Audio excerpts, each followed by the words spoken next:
नीलाश्वपदितं भवेत् दुःखवाचिना योगात् हम शब्दस्य तदर्थता तदात्माभिधानेन तच्छब्दस्य तदर्थता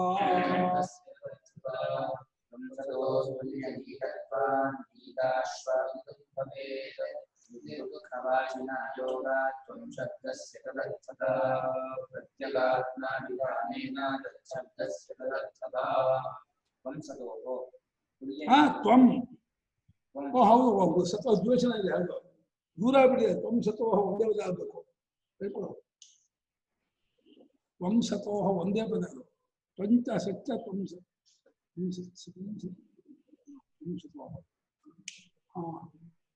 ತ್ವಂ ಸತೋಹ ತುಲ್ಯನೀಲತ್ವಾತ್ ನೀಲಾಶ್ವವತ್ ಇದಂ ಭವೇತ್ ನಿರ್ದುಃಖವಾಚಿನ ಯೋಗಾತ್ ತ್ವಂ ಶಬ್ದಸ್ಯ ತದರ್ಥತಾ ಪ್ರತ್ಯಗಾತ್ಮಾಭಿಧಾನೇನ ತಚ್ಛಬ್ದಸ್ಯ ತದರ್ಥತಾ ತ್ವಂ ಮತ್ತು ಸತ್ತು ತತ್ ತ್ವಮಸಿ ಅಂದ್ರೆ ತತ್ವದ ಸತ್ತಂತ ಸತ್ ತ್ವಮಸಿ ಅರ್ಥ ಸತ್ತೇ ನೀನಾಗಿರುವೆ ಎಂಬ ವಾಕ್ಯದಲ್ಲಿ ಆ ತ್ವಂಪದಕ್ಕೂ ಆ ಸತ್ಪದಕ್ಕೂ ಎರಡಕ್ಕೂ ಕೂಡ ತುಲ್ಯ ನೀಡತ್ವ ನೀಡ ಅಂದ್ರೆ ಆಶ್ರಯ ಗೂಡು ಎರಡು ಒಂದನ್ನೇ ಆಶ್ರಯಿಸಿಕೊಂಡಿವೆ ಒಂದೇ ತತ್ವಕ್ಕೆ ಎರಡು ಪದವೇ ಹೊರತು ಎರಡು ಪದಕ್ಕೆ ಎರಡು ಪದಾರ್ಥ ಇಲ್ಲ ಪದಾರ್ಥವೂ ಅಲ್ಲ ನೀಡ ಅಂದ್ರೆ ಗೂಡು ಆಶ್ರಯ ಆಧಾರ ನೆಲೆ ಎಲ್ಲ ಒಂದೇ ಅರ್ಥ ಎರಡಕ್ಕೂ ಒಂದೇ ನೆಲೆ ಒಂದೇ ಅರ್ಥ ಒಂದೇ ಇದಾಗಿದೆ ವಿಷಯವಾಗಿದೆ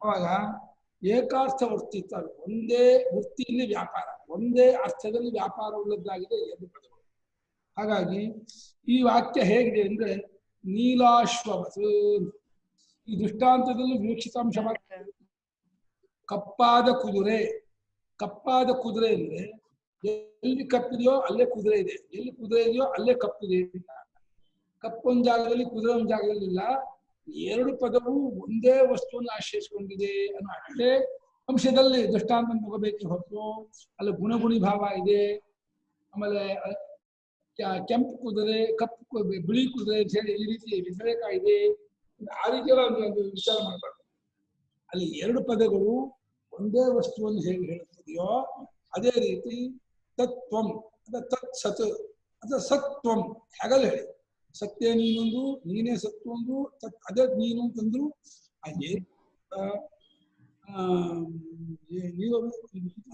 ನೀಲೋಶ್ವ ಇದು ವಾಕ್ಯವಾಗಿದೆ ಆ ಕಪ್ಪಾದ ಕುದುರೆ ಎನ್ನುವ ಹಾಗೆ ಅದು ಒಂದು ವಾಕ್ಯವಾಗಿದೆ ಅಷ್ಟೇ ಒಂದು ವಾಕ್ಯ ತ್ವಂ ತತ್ ಸತ್ವಂ ಅಷ್ಟೇ ವಾಕ್ಯ ಹಸಿರುದು ಐಕ್ಯ ಹೇಳುತ್ತೆ ಹಸಿರುದು ಏನು ವಿಶೇಷ ಅರ್ಥ ಇಲ್ಲ ಅಂದ್ರೆ ವರ್ತಮಾನ ಕ್ರಿಯಾಪದವಾದ್ರಿಂದ ಆಗಲೇ ನೀನು ಅದು ಆಗಿಬಿಟ್ಟಿದ್ಯಾ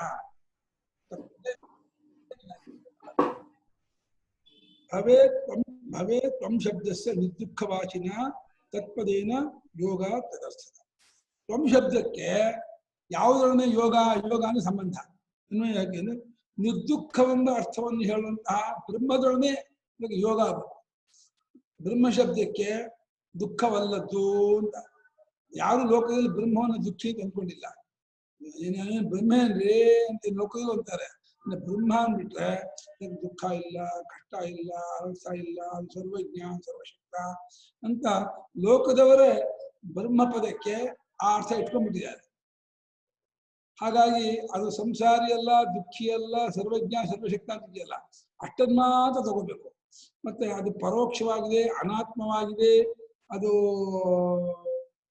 ಜಡವಾಗಿದೆ ಅಂತ ಅಂದ್ಕೊಂಡ್ಬಿಡ್ಬೋದು ನನಗಿಂತ ಬೇರೆ ಜಡ ಅಂತ ಅದು ವಿವಕ್ಷಿತಾಂಶ ಅಲ್ಲ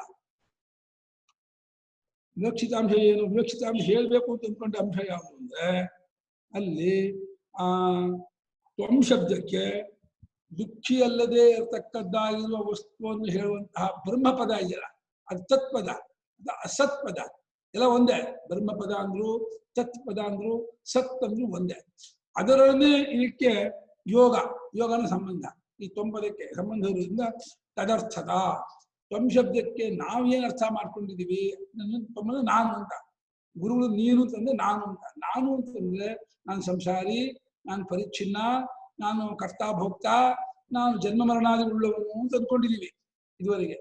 ಆದರೆ ಈ ತಪ್ಪರ್ಥವನ್ನು ಬಿಡಿಸೋಕ್ಕೋಸ್ಕರವಾಗಿ ಸಂಸಾರಿ ಕರ್ತಾ ಭೋಕ್ತ ಪರಿಚಯ ಬಿಡಿಸೋಕ್ಕೋಗಿ ತತ್ಪದೊಡನೆ ಅದಕ್ಕೆ ಸಂಬಂಧ ಹೇಳ್ತಾ ಇದ್ದಾರೆ.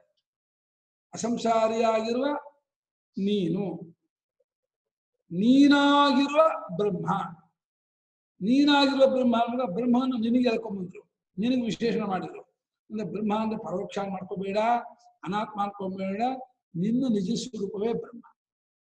ನೀನು ಅಸಂಸಾರಿಯಾಗಿರ್ತಕ್ಕಂಥ ಬ್ರಹ್ಮ ಅಂತೇಳಿ ತ್ವಂ ಶಬ್ದಕ್ಕೆ ತದರ್ಥಕ, ನಿರ್ದುಃಖಾರ್ಥಕ ಅಂತ ಅರ್ಥ. ತದರ್ಥಕ ಅಂದ್ರೆ ದುಃಖಿ ಅಲ್ಲದವನು ಎಂಬ ಅರ್ಥವನ್ನ ತ್ವಂ ಶಬ್ದ ಹೇಳ್ತಾ ಇದೆ ಅಂತ. ಇಲ್ಲ ಮೊದಲೇ ಗೊತ್ತಿದ್ದಾದ ಅರ್ಥ ಇದೆಯಲ್ಲ, ನಾನು ದುಃಖಿ ಸಂಸಾರಿ, ಅದನ್ನ ಶ್ರುತಿ ಹೇಳ್ಬೇಕಾಗಿಲ್ಲ. ಗೊತ್ತಿದ್ದನ್ನೇ ಹೇಳಿದ್ರೆ ಅನುವಾದ ಆಗ್ಬಿಡುತ್ತೆ, ಪೂರ್ತಿ ಗೊತ್ತಿಲ್ಲದನ್ನ ಹೇಳಿದ್ರೆ ಅರ್ಥವೇ ಆಗೋಲ್ಲ. ಅಂದ್ರೆ ಗೊತ್ತಿದ್ದನ್ನ ಅನುವಾದ ಮಾಡಿಕೊಂಡು ಗೊತ್ತಿಲ್ಲದೇ ಇರುವ ಅಂಶವನ್ನ ಜ್ಞಾಪಕ ಮಾಡ್ಕೊಳ್ಬೇಕು. ಈ ಹಾವು ಹಗ್ಗ ಅಂದ್ರೆ ಏನ್ ಮಾಡಿದ್ರು ಹಾವು ಹಗ್ಗ ಆಗೋಲ್ಲ.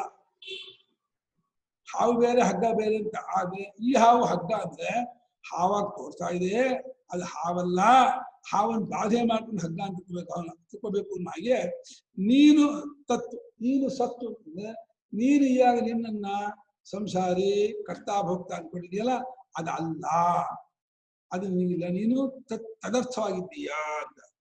ಹಾಗೆ ತಚ್ಛಬ್ದಕ್ಕೆ ಏನರ್ಥ? ತಚ್ಛಬ್ದಕ್ಕೆ ತತ್ವದು ಪ್ರತ್ಯಗಾತ್ಮಾಭಿಧಾನೇನ, ಅದು ನೀನೇ ಕಣೋ, ಅದು ಅದು ಅಂದ್ರೆ ಜಗತ್ಕಾರಣವಾದ ಸತ್ತು ನೀನೇ ಅಂತೇಳಿ ಪ್ರತ್ಯಗಾತ್ಮನೊಡನೆ ಅದಕ್ಕೆ ಸಂಬಂಧವಿರೋದ್ರಿಂದ ಅದಕ್ಕೆ ತ್ವಂ ಶಬ್ದಕ್ಕೆ ತದರ್ಥಕ, ತಚ್ಛಬ್ದಕ್ಕೆ ಪ್ರತ್ಯಗಾತ್ಮಾರ್ಥಕ. ತದರ್ಥಕ ಅಂದ್ರೆ ಪ್ರತ್ಯಗಾತ್ಮಾರ್ಥಕ, ಪ್ರತ್ಯಗಾತ್ಮನೇ ಆಗಿದ್ದಾನೆ ಅಂತ ಅರ್ಥ. ಅದಕ್ಕೆ ತಚ್ಛಬ್ದಕ್ಕೆ ಪ್ರತ್ಯಗಾತ್ಮ ಅಂತ ಅರ್ಥ. ತ್ವಂ ಶಬ್ದಕ್ಕೆ ಬ್ರಹ್ಮ ಅದ್ವಿತೀಯ ಅಂತ ಅರ್ಥ. ತ್ವಂ ಶಬ್ದಕ್ಕೆ ಅದ್ವಿತೀಯವಾದ ಅಸಂಸಾರದ ಬ್ರಹ್ಮ ಅಂತಲೂ, ತಚ್ಛಬ್ದಕ್ಕೆ ನೇರಾಗಿ ತೋರುತ್ತಿರುವ ಅಪರೋಕ್ಷವಾಗಿರುವ ಸಾಕ್ಷಾತ್ತಾಗಿ ತಿಳಿದು ಬರುವ ಪ್ರತ್ಯಗಾತ್ಮ ಅಂತ ಅರ್ಥ. ಪ್ರತ್ಯಗಾತ್ಮನೊಡನೆ ಬ್ರಹ್ಮ ಶಬ್ದಕ್ಕೆ ಐಕ್ಯವಿದೆ. ನಿರ್ದುಃಖಿಯಾದ ಅದ್ವಿತೀಯ ಅರ್ಥದೊಡನೆ ತ್ವಂ ಶಬ್ದಕ್ಕೆ ಐಕ್ಯ ಇದೆ. ಯಾವುದು ನಿರ್ದುಃಖವೂ ಅದ್ವಿತೀಯವೂ ಆಗಿದೆಯೋ ಅದರೊಡನೆ ತ್ವಂ ಶಬ್ದಕ್ಕೆ ಏಕಾರ್ಥತೆ. ಯಾವುದು ನೇರಾಗಿ ತೋರಿಬರುವ ಚೈತನ್ಯವಾಗಿರೋ ಒಳಗಿರ್ತಕ್ಕಂತಹ ಸ್ವರೂಪವೋ ಅದರೊಡನೆ ಬ್ರಹ್ಮ ಶಬ್ದಕ್ಕೆ ಐಕ್ಯ ಇದೆ. ಹಾಗಾಗಿ ಎರಡು ಪದವು ತಮ್ಮ ತಮ್ಮ ವಾಚ್ಯಾರ್ಥವನ್ನ ಬಿಟ್ಟು ಲಕ್ಷ್ಯಾರ್ಥವನ್ನು ಹೇಳುವುದರ ಮೂಲಕವಾಗಿ ಅದು ಕೂಟಸ್ಥವಾದ ಅದ್ವಿತೀಯವಾದ ಪರಬ್ರಹ್ಮವನ್ನು ಹೇಳುತ್ತೆ ಅನ್ನೋದೇ ತತ್ವಸಿ ವಾಕ್ಯಾರ್ಥ. ಪೂರ್ತಿ ತಮ್ಮರ್ಥವನ್ನ ಹೇಳೋದೇ ಇಲ್ಲ ಅಂದ್ರೆ ಆ ಪದವನ್ನು ಬಳಸಿದ್ರೆ ದಂಡ ಆಗುತ್ತೆ. ಆ ಪದಕ್ಕೆ ಎಷ್ಟು ಅರ್ಥ ಪ್ರಸಿದ್ಧ ಆಗಿದೆಯೋ ಅಷ್ಟೇ ಅರ್ಥ ಇಟ್ಕೊಂಡ್ರೆ ಅದು ವಾಕ್ಯಾರ್ಥಕ್ಕೆ ವಿರುದ್ಧವಾಗುತ್ತೆ. ವಾಕ್ಯಾರ್ಥಕ್ಕೆ ವಿರುದ್ಧವೂ ಆಗಬಾರ್ದು, ಪೂರ್ತಿ ಗೊತ್ತಿಲ್ಲದ ಅರ್ಥವೂ ಅಂತೂ ಆಗಬಾರ್ದು. ಗೊತ್ತಿಲ್ಲದಾದ ಅಷ್ಟು ಹೇಳಿದ್ರೆ ಏನು ಪ್ರಯೋಜನ ಆಗಲ್ಲ. ಗೊತ್ತಿದ್ದಾದದ್ದನ್ನು ಅನುವಾದ ಮಾಡಿಕೊಂಡು ತಾನು ಹೇಳಬೇಕೆಂದುಕೊಂಡ ಲಕ್ಷ್ಯಾರ್ಥವಾದ ಅದ್ವಿತೀಯವಾದ ಕೂಟಸ್ಥವಾದ ಪರಬ್ರಹ್ಮವನ್ನೇ ತ್ವಂ ಶಬ್ದದಿಂದ ಲಕ್ಷಿಸ್ತಾ ಇದೆ ಅಂತಾದಾಗ ಆ ಶ್ರೋತೃವಾದಂತಹ ಮುಮುಕ್ಷು ಸಾಧಕನು ತ್ವಂ ಶಬ್ದದಿಂದ ಅಹಂಕಾರದಲ್ಲಿ, ಅಂದ್ರೆ ಅಹಂ ಪ್ರತ್ಯಯದಲ್ಲಿ, ಆ ಚಿದಾಭಾಸವಾಗಿರುವ ಅಹಂ ಪ್ರತ್ಯಯದಲ್ಲಿ ಚಿನ್ಮಾತ್ರವಷ್ಟೇ ಅಹಂ ಶಬ್ದಕ್ಕೆ ವಾಚ್ಯ. ಅದರಲ್ಲಿರ್ತಕ್ಕಂತಹ ಇದಮಂಶ, ವಿಕ್ರಿಯಾಂಶ, ಪರಿಚ್ಛಿನ್ನಾಂಶ ಅಹಂ ಶಬ್ದಕ್ಕೆ ವಾಚ್ಯ. ಕೇವಲ ಚಿತ್ ಸ್ವರೂಪವಷ್ಟನ್ನೇ ಅಹಂ ಶಬ್ದದಿಂದ ಲಕ್ಷಿಸುತ್ತಾ ಅದು ಅಖಂಡವಾದ ಅದ್ವಿತೀಯವಾದ ಕೂಟಸ್ಥವಾದ ಪರಬ್ರಹ್ಮವೇ ಆಗಿದೆ ಅಂತ ಹೇಳಿ ಇದಕ್ಕೆ ಅದರೊಡನೆಯೂ ಅಂದ್ರೆ ಆ ಪದದೊಡನೆ, ಆ ಪದಕ್ಕೆ ಈ ಪದದೊಡನೆಯೂ ಸಾಮಾನಾಧಿಕರಣ ಮಾಡುವುದರ ಮೂಲಕ ಮತ್ತು ಪದಗಳಿಗೆ ಸಾಮಾನಾಧಿಕರಣ್ಯ, ಪದಾರ್ಥಗಳಿಗೆ ವಿಶೇಷ ಮಾಡಿ ಆಮೇಲೆ ಲಕ್ಷರ ಸಂಬಂಧದಿಂದ ಕೂಟಸ್ಥವಾದ ಅದ್ವಿತೀಯವಾದ ಸ್ವರೂಪವನ್ನ ಆ ತತ್ವಂ ಪದಗಳು ತಿಳಿಸ್ತಾ ಇದೆ ಅಂತ ಅರ್ಥ ಮಾಡ್ಕೊಂಡ್ರೆ ಇಲ್ಲಿ ಯಾವ ವಿರೋಧವೂ ಆಗೋದಿಲ್ಲ. ಇಷ್ಟು ಕಸರತ್ತಿದೆ, ಅದು ಮಾಡ್ಕೋಬೇಕು. ಅಷ್ಟು ಮಾಡ್ಕೊಳ್ಳೋಕ್ಕೆ ಅನ್ವಯ ವ್ಯತಿರೇಕದಿಂದ ಪೂರ್ತಿ ಅನಾತ್ಮವನ್ನು ಬಿಟ್ಟು ನಿಂತವನಾಗಿರ್ಬೇಕು. ಅನಾತ್ಮದಲ್ಲಿಯೇ ನಿಂತವನಾಗಿದ್ರೆ ಅವನಿಗೆ ಭಜರೇ ಶಿವಗಾಯನಂ ಅಂತ ಕೆಪ್ಪನ ಮುಂದೆ ಹಾಡಿದ್ರೆ ಆ ಹಾಡಿಗೆ ಹೇಗೆ ಬೆಲೆ ಇಲ್ವೋ ಅನಾತ್ಮವಾದ ದೇಹೇಂದ್ರಿಯ ಮನೋಬುದ್ಧಿ ಅಥವಾ ಅಹಂಕಾರದಲ್ಲಿ ನಿಂತ್ಕೊಂಡವನಿಗೆ ತತ್ವಮಸಿ ಉಪದೇಶ ಮಾಡಿದ್ರೆ ವಿಪರೀತ ಅರ್ಥ ಆಗುತ್ತೆ, ತಪ್ಪರ್ಥ ಆಗುತ್ತೆ ಹೊರತು ಸರಿಯಾದಂತಹ ವಾಚ್ಯಾರ್ಥ ಆಗುವುದಿಲ್ಲ. ಇದು ಸ್ವಲ್ಪ ಕ್ಲಿಷ್ಟವಾಗಿ ಕಾಣುತ್ತೆ ಆರಂಭದಲ್ಲಿ, ಸ್ವಲ್ಪ ಇದು ತುಂಬಾ ಬಹಳ ಕಸತ್ ಮಾಡಬೇಕು, ಸರ್ಕಸ್ಸು ಕಷ್ಟ ಅಂತ ಅನ್ಸುತ್ತೆ. ಆದ್ರೆ ಪದೇ ಪದೇ ಇದನ್ನ ಮೆಲುಕಾಕಿ ಅನುಸಂಧಾನ ಮಾಡಿ ಮತ್ತೆ ಕೇಳ್ತಾ ಕೇಳ್ತಾ ಕೇಳ್ತಾ ಕೇಳ್ತಾ ಇಷ್ಟೇ ಇದು ಸುಲಭವಾಗಿದೆ ಅಂತ ಹೇಳಿ ಅಯಂ ಸರ್ಪಃ ರಜ್ಜುಹು ಅಂತ. ಈ ಹಾವು ಹಗ್ಗವೇ ಅಂತಂದ್ರೆ ಹಾವನ್ನು ಬಾಧೆ ಮಾಡಿಕೊಂಡು ಹಾವನ್ನು ಬಿಟ್ಕೊಂಡು ಕೇವಲ ಹಗ್ಗವನ್ನು ಹೇಗೆ ಗುರುತಿಸುವೋ ಹಾಗೆ ನೀನು ಬ್ರಹ್ಮವೇ ಎನ್ನುವಾಗ ನೀನು ಇವಾಗ ಯಾವುದು ನಾನು ಮಾಡ್ಕೊಂಡಿದ್ಯೋ ಆ ಸಂಸಾರಿತ ಅರ್ಥ, ಪರಿಚ್ಛಿನ್ನ ಅರ್ಥ, ಆ ಪ್ರಸಿದ್ಧಾರ್ಥವನ್ನು ಬಿಟ್ಕೊಂಡು ಶಾಸ್ತ್ರವು ಹೇಳಬೇಕೆಂದುಕೊಂಡ ವಿವಕ್ಷಿತ ಅರ್ಥವನ್ನು ತೆಗೆದುಕೊಂಡು ಲಕ್ಷ್ಯಾರ್ಥದೊಡನೆ ಅದ್ವಿತೀಯವಾದ ಬ್ರಹ್ಮದೊಡನೆ ಐಕ್ಯವನ್ನು ಕಂಡುಕೊಂಡ್ರೆ ಗೆದ್ದ. ಇಷ್ಟನ್ನೇ ಈ ವಾಕ್ಯ ತಿಳಿಸ್ಕೊಡ್ತಾ ಇರೋದು. ಹೆದರ್ಕೋಬೇಕಾಗಿಲ್ಲ, ಇವು ಬಹಳ ಕಷ್ಟ ಇದು ಅಂತ ಅನ್ಕೋಬೇಕಾಗಿಲ್ಲ. ಇದನ್ನ ನೀವು 10 ಸಲ ಪದೇ ಪದೇ ಕೇಳ್ತಾ ಕೇಳ್ತಾ ನೀವು ಅದನ್ನ ಏಕಾಂತದಲ್ಲಿ ಮೆಲುಕು ಹಾಕಿ ಮನನ ಮಾಡಿ ಅನುಸಂಧಾನ ಮಾಡ್ತಾ ಹೋದ್ರೆ ಕಾಲಾನುಕಾಲಕ್ಕೆ ಸುಲಭವಾಗಿ ಬಿಟ್ಕೊಂಡ್ಬಿಡುತ್ತೆ, ಸ್ಪಷ್ಟವಾಗಿ ಅರ್ಥ ಆಗುತ್ತೆ. ವಿವರಣೆ ಓದಿಪ್ಪ. ತತ್ವಮಸಿ ಎಂಬ ವಾಕ್ಯದಲ್ಲಿ ತತ್ವಂ ಪದಗಳಿಗೆ ಸಾಮಾನಾಧಿಕರಣ್ಯವಿರುವುದರಿಂದ ಪದಾರ್ಥಗಳೆರಡೂ ಒಂದಕ್ಕೊಂದು ವಿಶೇಷಣವಾಗಿರುತ್ತದೆ. ಪದಗಳು ಸಾಮಾನಾಧಿಕರಣ್ಯ, ಪದಾರ್ಥಗಳು ಅರ್ಥ ಅಂದ್ರೆ ಅದರ ಮೀನಿಂಗ್ ಅಂತಿಲ್ಲ ಇಂಗ್ಲಿಷಲ್ಲಿ, ಅದರ ವಿಷಯ, ಅದಕ್ಕೆ ವಿಶೇಷ. ಪದಾರ್ಥಗಳಿಗೆ ವಿಶೇಷ, ಪದಗಳಿಗೆ ಯದೇವತ್ತು ತದೇವತ್ವಂ, ಯದೇವತ್ವಂ ತದೇವ ಸಾಮಾನಾಧಿಕರಣ್ಯ. ಕಪ್ಪಾದ ಕುದುರೆ ಅಂದ್ರೆ ಆ 2 ಪದಗಳು ಒಂದೇ ವಸ್ತುವನ್ನು ಆಶ್ರಯಿಸಿಕೊಂಡ್ರೆ ಅದು ಸಾಮಾನಾಧಿಕರಣ್ಯ ಅಂತಾರೆ. ಸಮಾನಂ ಅಧಿಕರಣಂ ಯಯೋಸ್ತತ್ ಸಾಮಾನಾಧಿಕರಣ್ಯಂ. ಯಯೋಹೋ ಪದಯೋಹೋ, ಯಾವ 2 ಪದಗಳಿಗೆ ಒಂದೇ ಆಶ್ರಯವಾಗುತ್ತದೆಯೋ ಆ ಆಶ್ರಯ ಒಂದೇ ಆಧಾರ ಸಾಮಾನಾಧಿಕರಣ್ಯ ಅಂತಾರೆ. ಅರ್ಥಗಳಿಗೆ ಮಾತ್ರ ವಿಶೇಷ. ಅರ್ಥಕ್ಕೆ ಬಹಳ ಲಕ್ಷ್ಯ ಕೊಡಬೇಕು, ಬಹಳ ಗಮನ ಕೊಡಬೇಕು. ಅರ್ಥ ಆಮೇಲೆ ಲಕ್ಷ್ಯಾರ್ಥ ಆ ವಿಶೇಷ ಎರಡನ್ನು ಮಾಡ್ಕೊಂಡಾಗ ಲಕ್ಷ್ಯಾರ್ಥ ತಾನು ಮಿಂಚುತ್ತೆ. ಲಕ್ಷ್ಯಾರ್ಥ ಮಿಂಚಬೇಕೆ ಹೊರತು ಲಕ್ಷ್ಯಾರ್ಥವನ್ನು ನಿಮ್ಗೆ ಎಳ್ಕೊಳಕ್ಕಾಗಲ್ಲ, ಪಡ್ಕೊಳಕ್ಕಾಗಲ್ಲ, ಕಸ್ಕೊಳಕ್ಕಾಗಲ್ಲ. ಆ ವಿಶೇಷ ಮಾಡಿಕೊಂಡು ಆ ಅವ್ಯವಕ್ಷಿತಾಂಶವನ್ನು ಬಿಟ್ಕೊಡ್ಲೇನೆ ವಿವಕ್ಷಿತಾಂಶ ಹೊರಬಿಡುತ್ತೆ. ಅವ್ಯವಕ್ಷಿತಾಂಶವನ್ನು ಬಿಡೋದ್ರಲ್ಲಿ ಒಂದು ಸ್ಕಿಲ್ಲು, ಒಂದು ಜಾಣ್ಮೆ, ಒಂದು ಸೂಕ್ಷ್ಮತೆ ಇರಬೇಕು. ಆ ಸೂಕ್ಷ್ಮತೆ ಇದ್ರೆ ಟಕ್ಕಲ್ಲಿ ಗೊತ್ತಾಗುತ್ತೆ. ಕುದುರೆ ಕರಿಯದು. ಕುದುರೆ ಕರಿಯದು ಎಂಬಲ್ಲಿ ಕರಿದು ಎಂಬುದು ಕುದುರೆಯ ಕಪ್ಪನ್ನೇ ಹೇಳುತ್ತದೆ. ಕುದುರೆ ಎಂಬ ಮಾತು ಕರಿಯ ಬಣ್ಣದೊಡನಿರುವ ಕುದುರೆಯನ್ನೇ ಹೇಳುತ್ತದೆ. ಆ ವಾಕ್ಯದಲ್ಲಿ ಕರಿದು ಎಂಬ ಶಬ್ದದಿಂದ ಬಿಳುಪು ಮುಂತಾದವುಗಳನ್ನೂ, ಕುದುರೆ ಎಂಬ ಶಬ್ದದಿಂದ ಕತ್ತೆ ಮುಂತಾದ ಪ್ರಾಣಿಗಳನ್ನೂ ಹೇಗೆ ಬಿಡಬೇಕೆಂಬರ್ಥವಾಗುವುದೋ ಹಾಗೆ ಇಲ್ಲಿಯೂ ತತ್ವಂ ಪದಗಳು ಒಂದಕ್ಕೊಂದು ವಿಶೇಷಣವಾಗಿರುವ ಅರ್ಥಗಳನ್ನೇ ಹೇಳುತ್ತಿರುವುದರಿಂದ ತ್ವಂ ಶಬ್ದವು ದುಃಖರಹಿತ ಸದ್ಬ್ರಹ್ಮವನ್ನು ಹೇಳುವ ತತ್ ಶಬ್ದದೊಡನೆ ಇರುವ ಸಂಬಂಧದಿಂದ ಶ್ವೇತಕೇತುವಿನಲ್ಲಿರುವ ದುಃಖಿತ್ವವನ್ನು ಬಿಟ್ಟು ನಿರ್ದುಃಖಿಯಾದ ಚೇತನವನ್ನೇ ಹೇಳುತ್ತದೆ. ಹೀಗೆಯೇ ತತ್ ಎಂಬ ಶಬ್ದವು ತ್ವಂ ಶಬ್ದದೊಡನೆ ಇರುವುದರಿಂದ ಪರೋಕ್ಷತ್ವವನ್ನು ಹೇಳದೆ ಶ್ವೇತಕೇತುವಿನ ಪ್ರತ್ಯಗಾತ್ಮನಾದ ಅಪರೋಕ್ಷ ಚೈತನ್ಯವನ್ನೇ ಹೇಳಬೇಕಾಗಿದೆ. ಆದ್ದರಿಂದ ಈ ವಾಕ್ಯಕ್ಕೆ ನಿನ್ನ ಸ್ವರೂಪವಾದ ಪ್ರತ್ಯಕ್ ಚೈತನ್ಯವು ದುಃಖರಹಿತವಾದ ಸದ್ಬ್ರಹ್ಮವು ಎಂದೇ ಅರ್ಥವಾಗುತ್ತದೆ. ತಾನು ಅರ್ಥವಾಗತ್ತೆ. ಅರ್ಥ ನಿಮಗೆ ಎಲ್ಲಾ ಕಡೆಯೂ ಅಷ್ಟೇ, ಒಂದು ಗಣಿತ ಆಗಲಿ, ವ್ಯಾಕರಣ ಆಗಲಿ, ಸೈನ್ಸ್ ಆಗಲಿ, ಅದು ಅರ್ಥವಾಗಬೇಕೇ ಹೊರತು ಅರ್ಥ ಕಸ್ಕೊಳಕ್ಕಾಗಲ್ಲ, ಅರ್ಥ ನೀವು ಹೇಳ್ಕೊಳಕ್ಕಾಗಲ್ಲ. ಈ ಒಂದು ಪ್ರಯತ್ನದಿಂದ ಮಾಡ್ತಾ ಮಾಡ್ತಾ ಮಾಡ್ತಾ ಎಷ್ಟೆಷ್ಟರ ಮಟ್ಟಿನ ಅನಾತ್ಮಾಂಶವನ್ನು ಬಿಟ್ಕೊಂಡು ಲಕ್ಷಿಸ್ತಾ ಹೋಗ್ತೀವೋ ತಾನೇ ಹೊಳೆಯುತ್ತೆ. ಅದು ಒಂದು ರೀತಿ ಆ ಒಳಗಿರುವ ಪರಮಾತ್ಮನ ಅನುಗ್ರಹದಿಂದ ಅದು ತೋರ್ಬಿಡುತ್ತೆ, ಗೊತ್ತಾಗ್ಬಿಡುತ್ತೆ.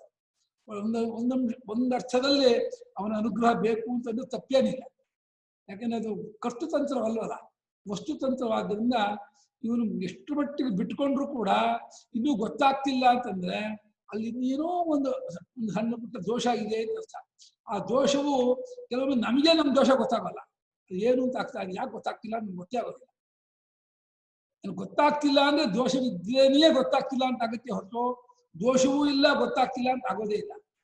ಅದನ್ನ ಗೊತ್ತಾಗ್ತಿಲ್ಲ ಅಂದ್ರೆ ಏನೋ ಒಂದು ಮಿಸ್ಟೇಕ್ ಇದೆ, ಒಂದು ದೋಷ ಉಳ್ಕೊಂಡಿದೆ ಅಲ್ಪ ಸ್ವಲ್ಪ, ಅದು ಮತ್ತೆ ಪ್ರಯತ್ನ ಮಾಡ್ತೀನಿ ಮಾಡ್ತಾ ಮಾಡ್ತಾ ಮಾಡ್ತಾ ಮಾಡ್ತಾ ಅವನ ಆ ತೀವ್ರತೆಯ ಆ ಪ್ರಯತ್ನಕ್ಕೆ ಪರಮಾತ್ಮನು, ಅವನು ದಯಾಮಯನಾದಂತಹ ಪರಮಾತ್ಮ ಅವನು ತನ್ನ ಕಾರುಣ್ಯವನ್ನು ತೋರಿಸಿ ಅವನ ಹೃದಯದೊಳಗೆ ಎತ್ಕೊಂಡ್ಬಿಡ್ತಾನೆ, ತೋರ್ಕೊಂಡ್ಬಿಡ್ತಾನೆ. ನೋಡಯ್ಯ, ಗೊತ್ತು ಮಾಡ್ಕೊಳ್ಳಿ, ಅರ್ಥ ಮಾಡ್ಕೊಳ್ಳಿ ಅಂತ ಹೇಳಿ ಆತ್ಮರೂಪದಿಂದ ತೋರ್ಕೊಂಡ್ಬಿಡ್ತಾನೆ. ಸ್ವಾರ್ಥಸ್ಯ ಹ್ಯ ಪ್ರಮಾಣೇನ ಬಿಟ್ಬಿಟ್ಟ ದಶಮಸ್ತಮಸಿ ಇತ್ಯೇವಂ ವಾಕ್ಯಂ ಸ್ಯಾತ್ ಪ್ರತ್ಯಗಾತ್ಮನಿ ಸ್ವಾರ್ಥಸ್ಯ ಹ್ಯ ಪ್ರಮಾಣೇನ ವಿಶಿಷ್ಟಾರ್ಥ ಸಮರ್ಪಕೋ ಪ್ರತ್ಯಗಾತ್ಮಾವಗತ್ಯಂತೌ ನಾನ್ಯೋರ್ಥೋರ್ಥಾದ್ ವಿರೋಧ್ಯತಃ दशमस्तमसि इत्येवं वाक्यं स्यात् प्रत्यगात्मनि स्वार्थस्य प्रमाणेन विशिष्टार्थसमर्पकौ प्रत्यगात्मावगत्यन्तौ नान्योर्थोर्थात् विरोध्यतः दशमः त्वम् असि इति एवं वाक्यं स्यात् प्रत्यगात्मनि स्वार्थस्य हि अप्रहारेण विशिष्टार्थसमर्पकौ प्रत्यगात्मावगत्यन्तौ न अन्यः अर्थः अर्थात् ವಿರೋಧಿ ಅತಃ. विरोधी अतः ಇವುಗಳು ದಶಮಸ್ತಮಸಿ, ನೀನೇ ಹತ್ತನೇವನಾಗಿದ್ದೀಯಾ. ಪ್ರಹಾಣೇನ ಅದು ಪ್ರಹಾಣೇನ ಪ್ರಮಾಣೇನ ಗುರುಗಳೇ? ಇದು ಸ್ವಾರ್ಥ ಹಿ ಅಪ್ರಹಾಣೇನ, ಅಪ್ರಹಾಣ, ಪ್ರಹಾಣ ಅಂದ್ರೆ ಬಿಡೋದು, ಅಪ್ರಹಾಣ ಬಿಡದೇನಿ ಅಂತ, ಅಪ್ರಹಾಣೆ. ದಶಮಃ ತ್ವಮಸಿ, ನೀನೇ ಹತ್ತನೇವನಾಗಿದ್ದೀಯಾ ಎಂಬ ವಾಕ್ಯದಲ್ಲಿ ಮೊದಲು ಹತ್ತನೇ, ಅವನು ಹೇಳೋಕ್ ಮುಂಚೆನೂ ಹತ್ತನೇ ಆಗಿದ್ದಾನೆ. ಆದರೆ ಎಣಿಸಬೇಕಾದ 9 ಮುಳುಗಿಬಿಟ್ಟಿದ್ದಾನೆ. 9 ಮುಳುಗಿರೋದ್ರಿಂದ 10ನೇವನು ಕಳೆದಂತೆ ಆಗಿದೆ, ಕಳೆದು ಹೋಗ್ಬಿಟ್ಟಿದ್ದಾನೆ ಅನ್ನೋ ಹಾಗೆ ಆಗ್ಬಿಟ್ಟಿದೆ. ಇವನ ಪಾಲಿಗೆ ಓ 10ನೇವನು ಎಲ್ಲೋ ಹೋಗ್ಬಿಟ್ಟ, 10ನೇವನು ಕಳೆದು ಹೋಗ್ಬಿಟ್ಟಿದ್ದಾನೆ ಅಂತೇಳಿ ಎಣಿಸಬೇಕಾದ 9ರಲ್ಲಿ ಮುಳುಗಿದ್ದರಿಂದ ತಾನೇ 10ನೇವನಾಗಿದ್ರು ಕೂಡ ತನಗೆ ತಾನು ಪರೋಕ್ಷವಾದಂತೆ ಆಗ್ಬಿಟ್ಟಿದ್ದಾನೆ, ಗೊತ್ತಾಗ್ತಿಲ್ಲ. ಅದಕ್ಕೆ ಒಬ್ಬ ಕರುಣಾಳವಾದವನು ದಯಾಮಯನ ಬಂದುಬಿಟ್ಟು ನೀನೇ 10ನೇವನು ಅಂತ ಅವನು ಹೇಳಿದುಕೊಂಡೇನೆ. ಆ ವಾಕ್ಯವು ಪ್ರತ್ಯಗಾತ್ಮನ ನಿಷ್ಠ. ಓ ತನ್ನ ನಿಷ್ಠ ಆಗ್ಬಿಡ್ತಾನೆ. 10ನೇವನೇ ಓ 9 ಬಿಟ್ಟು ತನ್ನನ್ನ ಅಯ್ಯೋ ನಾನು ಹೊರಗಡೆ ನೋಡ್ತಾ ಎಲ್ಲಿ 10ನೇವನು ಅಂತ ಹೇಳಿ ನಾನು ಹುಡುಕ್ತಾ ಇದ್ದೀನಿ ನಾನೇ ಅಂತ ಹೇಳ್ಬಿಟ್ಟು ಅವಾಗ ಗೊತ್ತಾಗತ್ತೆ. ಜ್ಞಾಪಕ ಮಾಡೋರ್ಗೂ ತಾನೇ ಆಗಿದೆ ಅವನಿಗೆ ಗೊತ್ತಾಗಲೇ ಇಲ್ಲ.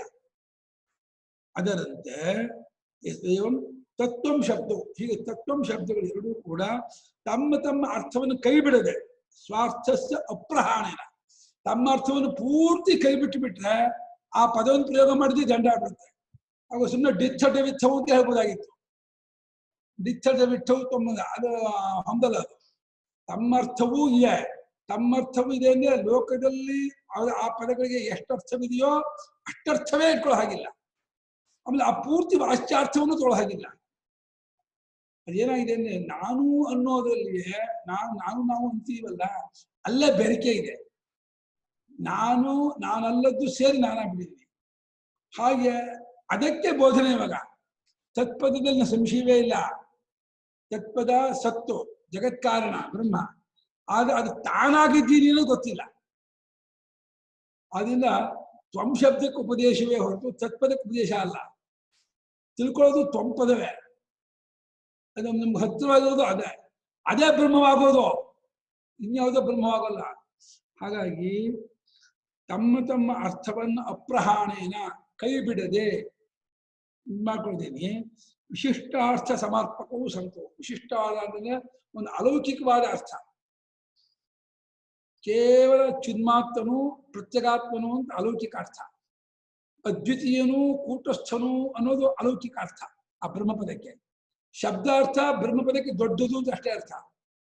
ನಾನು ಅನ್ನೋ ಪದಕ್ಕೆ ಶಬ್ದಾರ್ಥ ನಾನು ಸಂಸಾರಿ ಕರ್ತಾಭೋಕ್ತ ಅಷ್ಟೇ ಅರ್ಥ. ಇದು ವಾಚ್ಯಾರ್ಥ.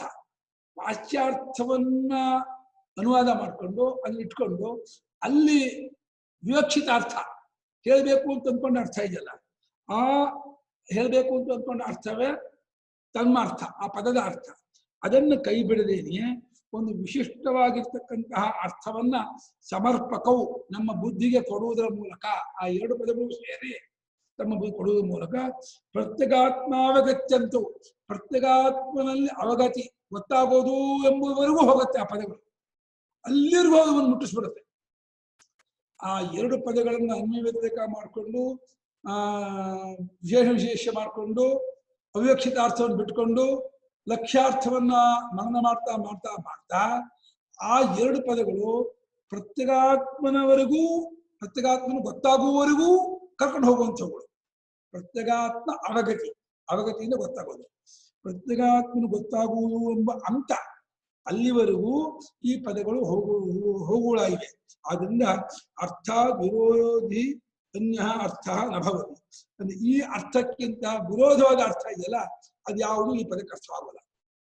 ಕೂಟಸ್ಥವಾದ ಅದ್ವಿತೀಯವಾದ ಪರಬ್ರಹ್ಮವೇ ಅನ್ನೋ ಅರ್ಥವೇ ಎರಡು ಪದ ಬರೋದು. ಇದಕ್ಕೆ ವಿರುದ್ಧವಾದ ಯಾವ ಅರ್ಥವು ಈ ಪದಕ್ಕೆ ಬರೋದಿಲ್ಲ. ಅದೆಲ್ಲವೂ ಈ ಪದದ ಲಕ್ಷ್ಯಾರ್ಥ ಗೊತ್ತಿಲ್ಲದೆ ಇದ್ದಾಗ ತೋರುವ ಅರ್ಥ. ವಿರುದ್ಧಾರ್ಥ ತೋರ್ತು ಅಂದ್ರೆ ಅದು ಲಕ್ಷ್ಯಾರ್ಥವನ್ನು ಗಮನಿಸದೇ ಇದ್ದಾಗ ತೋರುವಂತಹ ಅರ್ಥ. ಅದನ್ನು ಬಿಟ್ಟುಕೊಂಡು ಕೇವಲವಾದ ಲಕ್ಷ್ಯಾರ್ಥವನ್ನು ಗುರುತಿಸ್ತಾ ವಾಚ್ಯಾರ್ಥ ಬಿಟ್ಕೊಂಡು ಅವಾಕ್ಯಾರ್ಥದಲ್ಲಿ ನೆಲೆ ನಿಂತ ಅಂದ್ರೆ ಟಕ್ಕಲಿ ಗೊತ್ತಾಗ್ತದೆ. ಅದು ಗೊತ್ತಾಗುತ್ತಲೇ ಮುಕ್ತನಾಗ್ಬಿಡ್ತಾನೆ. ಅದು ಗೊತ್ತಾಗೋದು ಅನ್ನೋದು ಒಂದು ರೀತಿ ಹೇಳೋದಾದ್ರೆ ತಪ್ಪೆ. ಯಾಕಂದ್ರೆ ಹೊಸದಾಗಿ ಗೊತ್ತಾಗೋದು ಅಂತ ಇದಲ್ಲ, ಗೊತ್ತಾಗಿರುವ ಅನುಭವ ಸ್ವರೂಪದಲ್ಲಿ ತಪ್ಪಕ್ಕೆ ಬಿಟ್ಕೊಂಡ್ಬಿಟ್ಟು ಅಯ್ಯೋ ನಿತ್ಯ ಸೂರ್ಯನಿಗೆ ಕತ್ತಲೆ ಇಲ್ಲ ಅಂತ ಗೊತ್ತಾಯ್ತು ಅಂತ ಹಾಗೆ ಗೊತ್ತಾಗುತ್ತೆ. ಸೂರ್ಯನಿಗೆ ಕತ್ತಲೆ ಇಲ್ಲ ಅಂತ ಅವಗತಿ ಅಂದ್ರೆ ಅನುಭವ, ಅವಗತಿ ಗೊತ್ತಾಯ್ತು ಅಂತ ಜ್ಞಾನದ ಫಲವನ್ನು ಅವಗತಿ ಅಂತಾರೆ. ಅವಗತಿ, ಅನುಭವ, ಆಮೇಲೆ ನಮ್ಮ ಕನ್ನಡದಲ್ಲಿ ಗೊತ್ತಾಯ್ತು ಅಂತೀವಲ್ಲ, ಅದು ಎರಡು ಅಷ್ಟು ಒಂದೇ ಅರ್ಥ. ಅವಗತ್ಯ ಅಂದ್ರೆ ನಿಮಗೆ ಅನುಭವ ಮನದಟ್ಟಾಯ್ತು, ಅರ್ಥವಾಯ್ತು, ಗೊತ್ತಾಯ್ತು, ಅದು ಫಲ. ಅದು ಜ್ಞಾನ ಪ್ರಯತ್ನದ ಫಲವೇ ಅವಗತಿ. ನಮಗೆ ಅವಗತಿಯಲ್ಲೇ ಪ್ರತಿಯೊಂದು ಜ್ಞಾನವೂ ಕೊನೆ ಮಾಡ್ತಾ ಇದೆ. ನಾವು ಕುರ್ಚಿ ಅರ್ಥಗಳು, ಪುಸ್ತಕ ಅರ್ಥಗಳು ಅವಗತಿಯಲ್ಲಿ ಹೋಗದೆ ಹೋದ್ರೆ ನಿಮ್ಗೆ ಅದು ಗೊತ್ತಾಗೋದೇ ಇಲ್ಲ. ಅವಗತಿ ಇಲ್ಲೆಲ್ಲ ಭಾಳ ಫಾಸ್ಟ್ ಆಗೋದ್ರಿಂದ ನಮಗೆ ಪ್ರತ್ಯಯ ತುದಿಯಲ್ಲಾಗುವ ಅವಗತಿ ಎರಡನ್ನೂ ಬಿಡಿಸ್ಕೊಳ್ಳೋದೇ ಇಲ್ಲ. ಆ ಅವಗತಿ ಆದಾಗಲೇನೆ ಅನುಭವ ಆಗೋದು. ಲೆಕ್ಕವೂ ಕೂಡ ಎಲ್ಲಿವರೆಗೆ ಪ್ರಯತ್ನ ಮಾಡ್ತಾ ಇರ್ತೀವೋ ಅಲ್ಲಿವರೆಗೆ ಅಭ್ಯಾಸ ಪ್ರಯತ್ನ. ಅದು ಗೊತ್ತಾಯ್ತು ಅಂತ ಮಿಂಚುತ್ತಲ್ಲ, ಆ ಮಿಂಚೋದು ಥಳಾರ್ನ ಮಿಂಚುತ್ತಲ್ಲ, ಅದೇ ಅವಗತಿ, ಅದೇ ಅನುಭವ, ಅದೇ ಫಲ. ಮೂರಕ್ಕೂ ಒಂದೇ ಅರ್ಥ. ಅವಗತಿ, ಅನುಭವ, ಫಲ ಬೇರೆ ಅಲ್ಲ. ಈ ಅರ್ಥಕ್ಕಿಂತ ವಿರೋಧಿಯಾದ ಮತ್ತೊಂದು ಅರ್ಥವು ಈ ವಾಕ್ಯಕ್ಕೆ ಬರೋದಿಲ್ಲ. ಇದು ಇದಕ್ಕಾಗಿ ಅವನು ಸನ್ಯಾಸ ಮಾಡಿ, ತತ್ವಸಿ ವಾಕ್ಯಾರ್ಥಕ್ಕೆ ಸನ್ಯಾಸ ಮಾಡಿ ಬೆಳಗ್ಗೆ ಎದ್ದಾಗಿಂದ ರಾತ್ರಿವರೆಗೂ ಅವೇ ಮಾಡ್ತಿರ್ತಾನೆ ಪುಣ್ಯಾತ್ಮ. ಅವನಿಗೆ ಆ ತೀವ್ರವಾದ ತಹತಹತ ಇದೆ, ಕಂಡ್ಕೊಳ್ಳೇಬೇಕು, ಅರ್ಥ ಮಾಡಿ. ಹೇಗೆ ನಮ್ಗೆ ಯಾವ್ದಾದ್ರು ನಕ್ಕ ತಲೆ ಹೊಕ್ಬಿಟ್ರೆ ಇದನ್ನು ಸಾಲ್ವ್ ಮಾಡಲೇಬೇಕು, ಇದನ್ನ ಉತ್ಸಾಹ ಕಂಡ್ಕೊಳ್ಳೇಬೇಕು ಅಂತ ಅನಿಸ್ಬಿಟ್ರೆ ನಿಮಗೆ ಊಟ ಮಾಡೋರು ಅದೇ ಯೋಚನೆ ಆಗುತ್ತೆ, ನಿಮ್ ಬೇರೆ ಇದನ್ನ ಮಾಡೋರು ಅದೇ ಯೋಚನೆ, ಏನೇ ಕೆಲಸ ಮಾಡ್ತಿದ್ದಾಗ ಕೂಡ ನಿಮ್ ತಲೆ ಅದೇ ಓಡ್ತಾ ಇರುತ್ತೆ. ಏನ್ ಹೇಳ್ತಾರೆ. ಹಾಗೆ ಈ ಮುಮುಕ್ಷುವಿಗೆ ಈ ತತ್ವಸಿ ವಾಕ್ಯಾರ್ಥ ಆ ರೀತಿ ಅವನಿಗೆ ಕಾಡ ಶುರು ಆಗ್ತದೆ. ಅದು ಬಿಡು ಅರ್ಥ ಕಾಡ್ತಾ ಯೋಚನೆ ಮಾಡೋದ್ರಿಂದ ಅವತ್ತೋ ಅದು ಡೇಟ್ ಕೊಡಕ್ಕಾಗಲ್ಲ, ಟೈಮ್ ಹೇಳಕ್ಕಾಗಲ್ಲ. ಒಟ್ಟ ಮೇಲೆ ಇದರಲ್ಲಿ ಮುಳುಗಿದಂತಹ ಮಹಾತ್ಮನಿಗೆ ಆ ಭಗವದ್ ಅನುಗ್ರಹದಿಂದ ಗೊತ್ತಾಗ್ತದೆ. ಇಷ್ಟನ್ನೇ ಮಾಡೋದು. ಈಗ ಇದು ಮಾಡಕ್ಕಾಗದೆ ಹೋದ್ರೆ ಎಲ್ಲ ಉಪಾಸನೆ, ಬೇರೆ ಬೇರೆ ಕರ್ಮಯೋಗ, ಬೇರೆ ಬೇರೆ ಎಲ್ಲ ಸಾಧನೆ ಎಲ್ಲವೂ ಬೇಕು. ಇದನ್ನು ಮಾಡ್ಬೇಕಾದ್ರೆ ಶಮದಮಾದಿಗಳು ಅವನಲ್ಲಿ ಇದ್ದೇ ಇರುತ್ತೆ. ಸಹಕಾರಿ ಸಾಧನ, ಶಮದಮಾದಿ ಸಹಕಾರಿ ಸಾಧನೆ ಇಟ್ಕೊಂಡು ನಿಧಿಧ್ಯಾಸನ ಮಾಡ್ತಾ ಇದ್ದಾರೆ. ತತ್ವಸಿ ವಾಕ್ಯಾರ್ಥವಲ್ಲೇ ಮುಳುಗಿ ಅನುಸಂಧಾನ ಮಾಡೋದೇ ನಿಧಿಧ್ಯಾಸನ ಅಂದ್ರೆ. ರತ್ನ ಪರೀಕ್ಷಕ ರತ್ನಮಣಿ ನೋಡುವ ಹಾಗೇನೆ ತ್ವಂ ಶಬ್ದದಿಂದ ಲಕ್ಷಿತವಾಗಿರತಕ್ಕಂತಹ ಜಗತ್ಕಾರಣವಾಗಿರುವ ಅದ್ವಿತೀಯವಾದ ಕೂಟಸ್ಥಾತ್ಮ ಸ್ವರೂಪವನ್ನೇ ಮೆಲುಕಾಗ್ತಾ ಅನುಸಂಧಾನ ಮಾಡ್ತಾ ಇರುವಂತಹ ಒಂದು ಪ್ರಯತ್ನ ವಿಶೇಷಕ್ಕೆ ನಿಧಿಧ್ಯಾಸನ ಅಂತ ಹೇಳ್ತಾರೆ. ಅದನ್ನು ಮಾಡ್ತಾ ಮಾಡ್ತಾ ಹೋಗ್ತಾರೆ. ತತ್ವಂ ಪದಗಳು ತತ್ವಂ ಪದಗಳು ಒಂದರೊಡನೊಂದು ಸೇರಿಕೊಂಡದ್ದರಿಂದ ಹೌದು, ಸೇರ್ಕೊಂಡಿದೆ ಅಂತ. ತ್ವಂ ಪದವು ತಪ್ಪು ಸೇರ್ಕೊಂಡಿದೆ, ಅದು ಇದಾಗಿದೆ. ಸೇರ್ಕೊಂಡಿದೆ ಅಂದ್ರೆ ಅರ್ಥದಿಂದ ಒಂದು ವಿಶೇಷ ಸೇರ್ಕೊಂಡಿದೆ ಅಂತ ಅರ್ಥ. ಸೇರಿಕೊಂಡದ್ದರಿಂದ ಪರಸ್ಪರ ವಿರುದ್ಧವಾದ ಪರೋಕ್ಷತ್ವ, ದುಃಖಿತ್ವ ಮುಂತಾದವುಗಳನ್ನು ಬಿಟ್ಟು ಉಳಿಯುವ ತಮ್ಮ ತಮ್ಮ ಅರ್ಥವನ್ನೇ ತಿಳಿಸುತ್ತವೆ ಎಂದು ಹಿಂದಿನ ಶ್ಲೋಕದಲ್ಲಿ ಹೇಳಿದ್ದಾಗಿದೆಯಷ್ಟೇ. ಉಳಿಯುವ ಈ ಎರಡು ಪದಗಳ ಅರ್ಥವೂ ಆತ್ಮನೇ ಆಗಿರುವುದರಿಂದ ವಾಕ್ಯದಲ್ಲಿ ಹೊಸದಾದ ಯಾವ ಅರ್ಥವನ್ನು ಹೇಳಿದಂತಾಯಿತು ಎಂದು ಯಾರಾದರೂ ಕೇಳಬಹುದು. ಏನ್ ವಿಶೇಷ ಅರ್ಥ ತಿಳಿಸ್ಕೊಟ್ವಿ? ಪರೋಕ್ಷತ್ವ ಬಿಟ್ಕೊಂಡ್ವಿ, ಸಂಸಾರಿತ್ವ ಬಿಟ್ಕೊಂಡ್ವಿ, ಆಯ್ತು. ಅದು ಆ ಅರ್ಥ ಅಲ್ಲ. ಬ್ರಹ್ಮ ಶಬ್ದಕ್ಕೆ ಪರೋಕ್ಷ ಅಂತ ಇಟ್ಕೊಂಡ್ರೆ ಅದು ತ್ವಂ ಶಬ್ದಕ್ಕೆ ವಿಶೇಷವಾಗಲ್ಲ. ತ್ವಂ ಶಬ್ದಕ್ಕೆ ಸಂಸಾರಿ ಅಂತ ಇಟ್ಕೊಂಡ್ರೆ ಅದು ಬ್ರಹ್ಮ ಶಬ್ದಗಳನ್ನ ವಿಶೇಷವಾಗಲ್ಲ. ಅದನ್ನ ಅದು ಬಿಟ್ಕೊಳ್ಳೇಬೇಕು. ಪರೋಕ್ಷಾರ್ಥವನ್ನು ದುಃಖಿತ್ವಾರ್ಥವನ್ನು ಬಿಟ್ಕೊಂಡು ಪ್ರಸಿದ್ಧಾರ್ಥವೂ ಒಂದಿದೆಯಲ್ಲ. ಪ್ರಸಿದ್ಧಾರ್ಥ ಪರೋಕ್ಷ ಒಂದು, ಸಂಸಾರ ಇನ್ನೊಂದು ಗೊತ್ತಿರೋ ಅರ್ಥವೂ ಇದೆ ಅದರಲ್ಲಿ. ಒಂದು ಅದರ ಅದ್ವಿತೀಯತ್ವ ಒಂದು ಗೊತ್ತಿರೋ ಅರ್ಥ ಇದೆ. ಪರೋಕ್ಷವಾದ ಅದ್ವಿತೀಯ ಅಂತ ಅಂದ್ಕೊಳ್ತೀವಿ. ತಾನನ್ನು ಪ್ರತ್ಯೇಕಾತ್ಮ ಅಂತ ಗೊತ್ತು. ಸಂಸಾರಿ ಅಂತ ಅಂದ್ಕೊಂಡಿದ್ರು ಚೇತನನಾದ ಆತ್ಮನು, ಒಳಗಿರುವ ಆತ್ಮನು ಅನ್ನೋ ಅರ್ಥವೂ ಇದೆ. ಆ ನಾನು ಅನ್ನೋದು ಲೋಕದಲ್ಲಿ ಯಾರು ನಾನು ಹೊರಗಿದ್ದೀನಿ ಅಂತ ಅಂದ್ಕೊಂಡಿಲ್ಲ. ದೇಹೇಂದ್ರಿಯ ಮನೋಬುದ್ಧಿಗಿಂತ ನಾನು ಹೊರಗಿರೋನು ಅಂತ ಯಾರು ಅಂದ್ಕೊಂಡಿಲ್ಲ. ನಾನು ಜಡನು ಅಂತ ಯಾರು ಅಂದ್ಕೊಂಡಿಲ್ಲ. ಕಲ್ಲು ಮಣ್ಣು ಜಡ ಅಂತ ಅನ್ಕೋತಾರೆ. ನಾನು ಜಡ ಅನ್ನೋದು ಆ ವಾಕ್ಯವೇ ಹೊಂದಲ್ಲ, ಆ ಪದವೇ ಕೂಡಲ್ಲ. ಜಡವಾದ ನಾನಾಗಲ್ಲ, ನಾನಾದ ಜಡ ಆಗಲ್ಲ. ಆದ್ರಿಂದ ಅದು ಸಿದ್ಧವಾದ ಅರ್ಥ, ಗೊತ್ತಿರುವ ಅರ್ಥ. ಅದರೊಳಗೆ ಬೆರಕೆ ಅರ್ಥವೂ ಆಗ್ಬಿಟ್ಟಿದೆ. ದುಃಖಿ ಕರ್ತೃಭೋಕ್ತೃ ಅಂತ ಆ ಬೆರಕೆ ಅರ್ಥವನ್ನ ಮಜಾ ಮಾಡಬೇಕು. ನಿಜವಾದ ಅರ್ಥವನ್ನು ಉಳಿಸ್ಕೋಬೇಕು. ಅದರಲ್ಲೂ ಅಷ್ಟೇ, ತತ್ಶಬ್ದದಲ್ಲೂ ಅಷ್ಟೇ. ಅದು ಅದ್ವಿತೀಯ ಅನ್ನೋ ಅರ್ಥ ನಿಜವಾದ ಅರ್ಥ, ಅಸಂಸಾರಿ. ಆದರೆ ಪರೋಕ್ಷ ಅನ್ನೋ ಅರ್ಥ ಬೆರಕೆ ಆಗ್ಬಿಟ್ಟಿದೆ. ಬ್ರಹ್ಮ ಸ್ವಾಮಿ, ಆ ಬ್ರಹ್ಮ ನಮಸ್ಕಾರ, ಆ ಬ್ರಹ್ಮ ದೊಡ್ಡದು ಅಂತ ಕೈ ಮುಗಿದ್ವಿ, ಹೋಯ್ತು ಅಲ್ಲಿಗೆ, ತಪ್ಪಾಯ್ತು. ಕೈ ಮುಗಿಯೋದಲ್ಲ, ಹೊರಗಡೆ ಇರೋದಲ್ಲ, ನಮ್ಮನ್ನೇ ಹೇಳ್ತಾ ಇರೋದು. ಇದಕ್ಕೆ ಉತ್ತರವೇನೆಂದರೆ, ಶ್ವೇತಕೇತುವು ತಾನು ಕರ್ತೃಭೋಕ್ತೃ ರೂಪನೆಂದು ತಿಳಿದುಕೊಂಡಿದ್ದನು. ಆ ತಪ್ಪು ತಿಳಿವನ್ನು ಕಳೆಯುವುದಕ್ಕೆ ನೀನು ಸದ್ರೂಪ ಬ್ರಹ್ಮವೇ ಎಂದು ತಂದೆಯು ಹೇಳಿರುವುದರಿಂದ ಹೊಸದಾದ ಅರ್ಥವನ್ನು ತಿಳಿಸಿಕೊಟ್ಟಂತೆಯೇ ಆಯಿತು. ಅದು ಅರ್ಧ ಗೊತ್ತಿದೆ, ಅರ್ಧ ಗೊತ್ತಿಲ್ಲ ಅಂತ. ಆದ್ದರಿಂದ ಆ ಗೊತ್ತಿಲ್ಲದ ಅಂಶದಲ್ಲಿ ಹೊಸದಾದ ಅರ್ಥ ಆಯ್ತು. ಗೊತ್ತಿರುವ ಅರ್ಥದ್ದು ತಪ್ಪರ್ಥ, ಗೊತ್ತಿಲ್ಲದೆ ಇರುವ ಅರ್ಥ ಹೊಸದಾದ ಅರ್ಥ. ಅದು ತಿಳಿಸ್ಕೊಟ್ಟು ನೀವು ಹತ್ತನೇವನು ಅಂತ ಅವನಿಗೆ ಮುಂಚೆ ತಾನು ಹತ್ತನೇವನೇ ಆಗಿದ್ರು ಕೂಡ ನೀನೇ ಕಲ್ಪ ಹತ್ತನೇವನು ಅಂತಂದ್ರೆ ಅಯ್ಯೋ ಅಂತ ಆಗ ಏನೋ ಹೊಡೆದಂಗಾಗತ್ತೆ. ಹತ್ತವನೇ ಆಗಿದ್ರು ಕೂಡ ಹತ್ತನೇವನು ತಿಳ್ಕೋದೇ ಇದ್ದವನಾಗಿದ್ನಲ್ಲ, ಆ ತಪ್ಪಿಗೆ ಹೋಯ್ತು, ಅಜ್ಞಾನ ಹೋಯ್ತು. ಅಲ್ಲಿ ಆ ರೀತಿ ಇನ್ನೂ ಅದೇ ರೀತಿ ಇನ್ನೂ ಕೂಡ ಒಂದು ಗೊತ್ತಿಲ್ಲದಿರೋ ಅರ್ಥವನ್ನು ತಿಳಿಸ್ಕೊಟ್ಟಂತೆ ಆಗತ್ತೆ. ತಾನು ಮೊದಲು ಸದ್ರೂಪ ಬ್ರಹ್ಮವೇ ಆಗಿದ್ದರೂ ಶ್ವೇತಕೇತುವಿಗೆ ಅದು ಅಜ್ಞಾನದಿಂದ ತಿಳಿದಿರಲಿಲ್ಲ, ಗೊತ್ತಿರಲಿಲ್ಲ. ಅದು ನಾನು ಉದ್ದಾರಕನ ಮಗ, ನಾನು ಬ್ರಹ್ಮಚಾರಿ, ಇಷ್ಟು ವಯಸ್ಸವನು ಅಂತ ಈ ರೀತಿ ಮಾಡ್ಕೊಂಡಿದ್ದೆ ಹೊರತು ಅಪ್ಪ ಸದ್ಬ್ರಹ್ಮವೇ ನಾನು ಗೊತ್ತಿರಲಿಲ್ಲ ಅವನಿಗೆ. ವಾಕ್ಯೋಪದೇಶದಿಂದ ಆ ಅಜ್ಞಾನವು ತೊಲಗಿತು.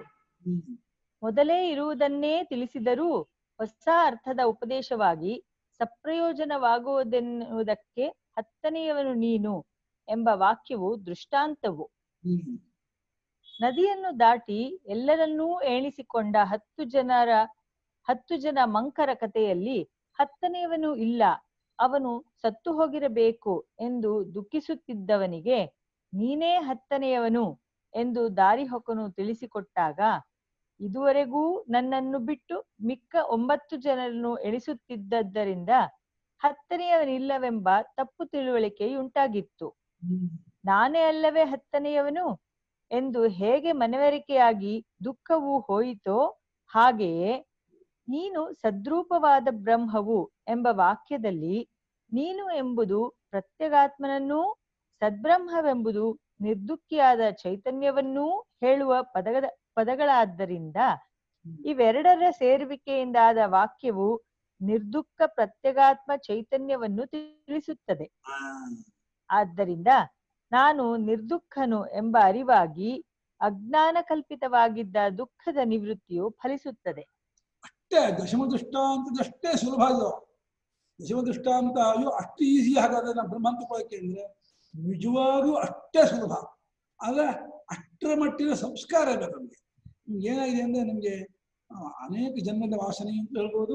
ಈ ಜನ್ಮದಲ್ಲೂ ನಾವು ಬಹಿರ್ಮುಖವಾಗಿ ನೋಡಿ ನೋಡಿ ನೋಡಿ ನೋಡಿ ಈಗ ಅಭ್ಯಾಸ ಮೂಡಿಸ್ಕೊಂಡು ನಮ್ಮನ್ನ ಪೂರ್ತಿ ನಾವು ಸಂಸಾರಿ ಕರ್ತಾ ಭಕ್ತ ಪರಿಚಯ ಇಟ್ಕೊಂಡ್ಬಿಟ್ಟಿದ್ದೀವಿ. ನಾವು ಹುಟ್ಟಿಲ್ಲ, ನಾವು ಮಾಡೋರಲ್ಲ, ಅನುಭವಿಸೋರು ಅಲ್ಲ ಅಂದ್ರೆ ನಾವು ಒಪ್ಪಳಕ್ಕೆ ಆಗ್ತಾ ಇಲ್ಲ. ಆದ್ರೆ ಅನುಭವದಲ್ಲೂ ಇಲ್ಲ, ನಾವು ಮಾಡೋರು ಹುಟ್ಟಿದೀವಿ, ಕರ್ತೃಭಕ್ತರು ಅಂತ ಅನುಭವದಿಲ್ಲ. ಯಾಕಂದ್ರೆ ಅದನ್ನು ನೋಡ್ತಾ ಇದೀವಲ್ಲ, ಕರ್ತೃಭಕ್ತರು ಗೊತ್ತಾಗ್ತಿದೆ, ಹುಟ್ಟಿದ್ದ ಅನುಭವ ಇಲ್ಲ. ಸುಖಿತ್ತ ದುಃಖಿತ್ತ ಗೊತ್ತಾಗ್ತಿದ್ದು ಅನುಭವದಲ್ಲೂ ಸುಖಿ ದುಃಖಿ ಕರ್ತೃಭಕ್ತರು ಇಲ್ಲ ಅಂತ ಆದರೂ ಸ್ವರೂಪವಾಗಿದ್ರು ನಮ್ಮ ಬ್ರಹ್ಮಸ್ವರೂಪವಾಗಿದ್ರು ಕೂಡ ಅನುಭವಿಯಾದ ಗುರುವಿನ ಉಪದೇಶವಾಗುವವರೆಗೂ ಏನು ಗೊತ್ತಾಗುವುದಿಲ್ಲ. ಆದ್ರೆ ಗೊತ್ತಾಗುವಾಗ ಮಾತ್ರ ಹತ್ನಿಯನ್ನು ಗೊತ್ತಾಗ ಎಷ್ಟು ಶ್ರಮವೋ ಅಷ್ಟೇ ಶ್ರಮ, ಅಷ್ಟು ಸುಲಭ ಗೊತ್ತಾಗುತ್ತೆ. ನಮ್ಗೆ ಅನ್ಸುತ್ತೆ ಇವು ಇಷ್ಟು ಸುಲಭ ಆಗುತ್ತೆ, ಎಷ್ಟು ನಾವು ನ್ಯಾಯ ಮಾಡ್ಕೊಂಡಿದೀವಿ. ಇಷ್ಟು ಅದು ಭಗವಂತ ಸುಸುಖಂ ಕರ್ತು ಮವ್ಯಯಂ ಅಂದ. ಎಷ್ಟಪ್ಪ ಸುಲಭ ಅಂತಂದ್ರೆ ಬಾಳೆಹಣ್ಣು ಸುಲಿದು ತಿನ್ನೋದಕ್ಕಿಂತ ಸುಲಭ ಹಾಕೋಣ ಅರ್ಜುನ. ಬಾಳೆಹಣ್ಣನ್ನಾದ್ರೂ ಕೈ ತಗೋಬೇಕು, ಸುಲಿಬೇಕು, ಮುರಿಬೇಕು, ಬಾಯಿಗೆ ಹಾಕೋಬೇಕು, ಅಗಿಬೇಕು, ನುಂಗಬೇಕು. ಇದಕ್ಕೇನು ಇಲ್ಲ. ಈ ನಲ್ಲದ್ ಬಿಟ್ಟು ಉಳಿದ್ರಾಯ್ತು, ಟಕ್ ತಗೊಂಡ್ಬಿಡ್ತೀಯ. ಈ ನಲ್ಲದನ್ನು ಬಿಟ್ಟು ನೀನೇ ಗೊತ್ತಾಯ್ತು. ಬಿಡೋಕ್ ಕಷ್ಟವೋ ಕಟ್ಕೊಳಕ್ ಕಷ್ಟವೋ ಅಂತ ಕೇಳಿದ್ರೆ ನಮಗೆ ಕಟ್ಕೊಳ್ಳೋ ಸುಲಭ ಆಗಿದೆ, ಬಿಡೋಕ್ ಕಷ್ಟವಾಗ್ಬಿಟ್ಟಿದೆ.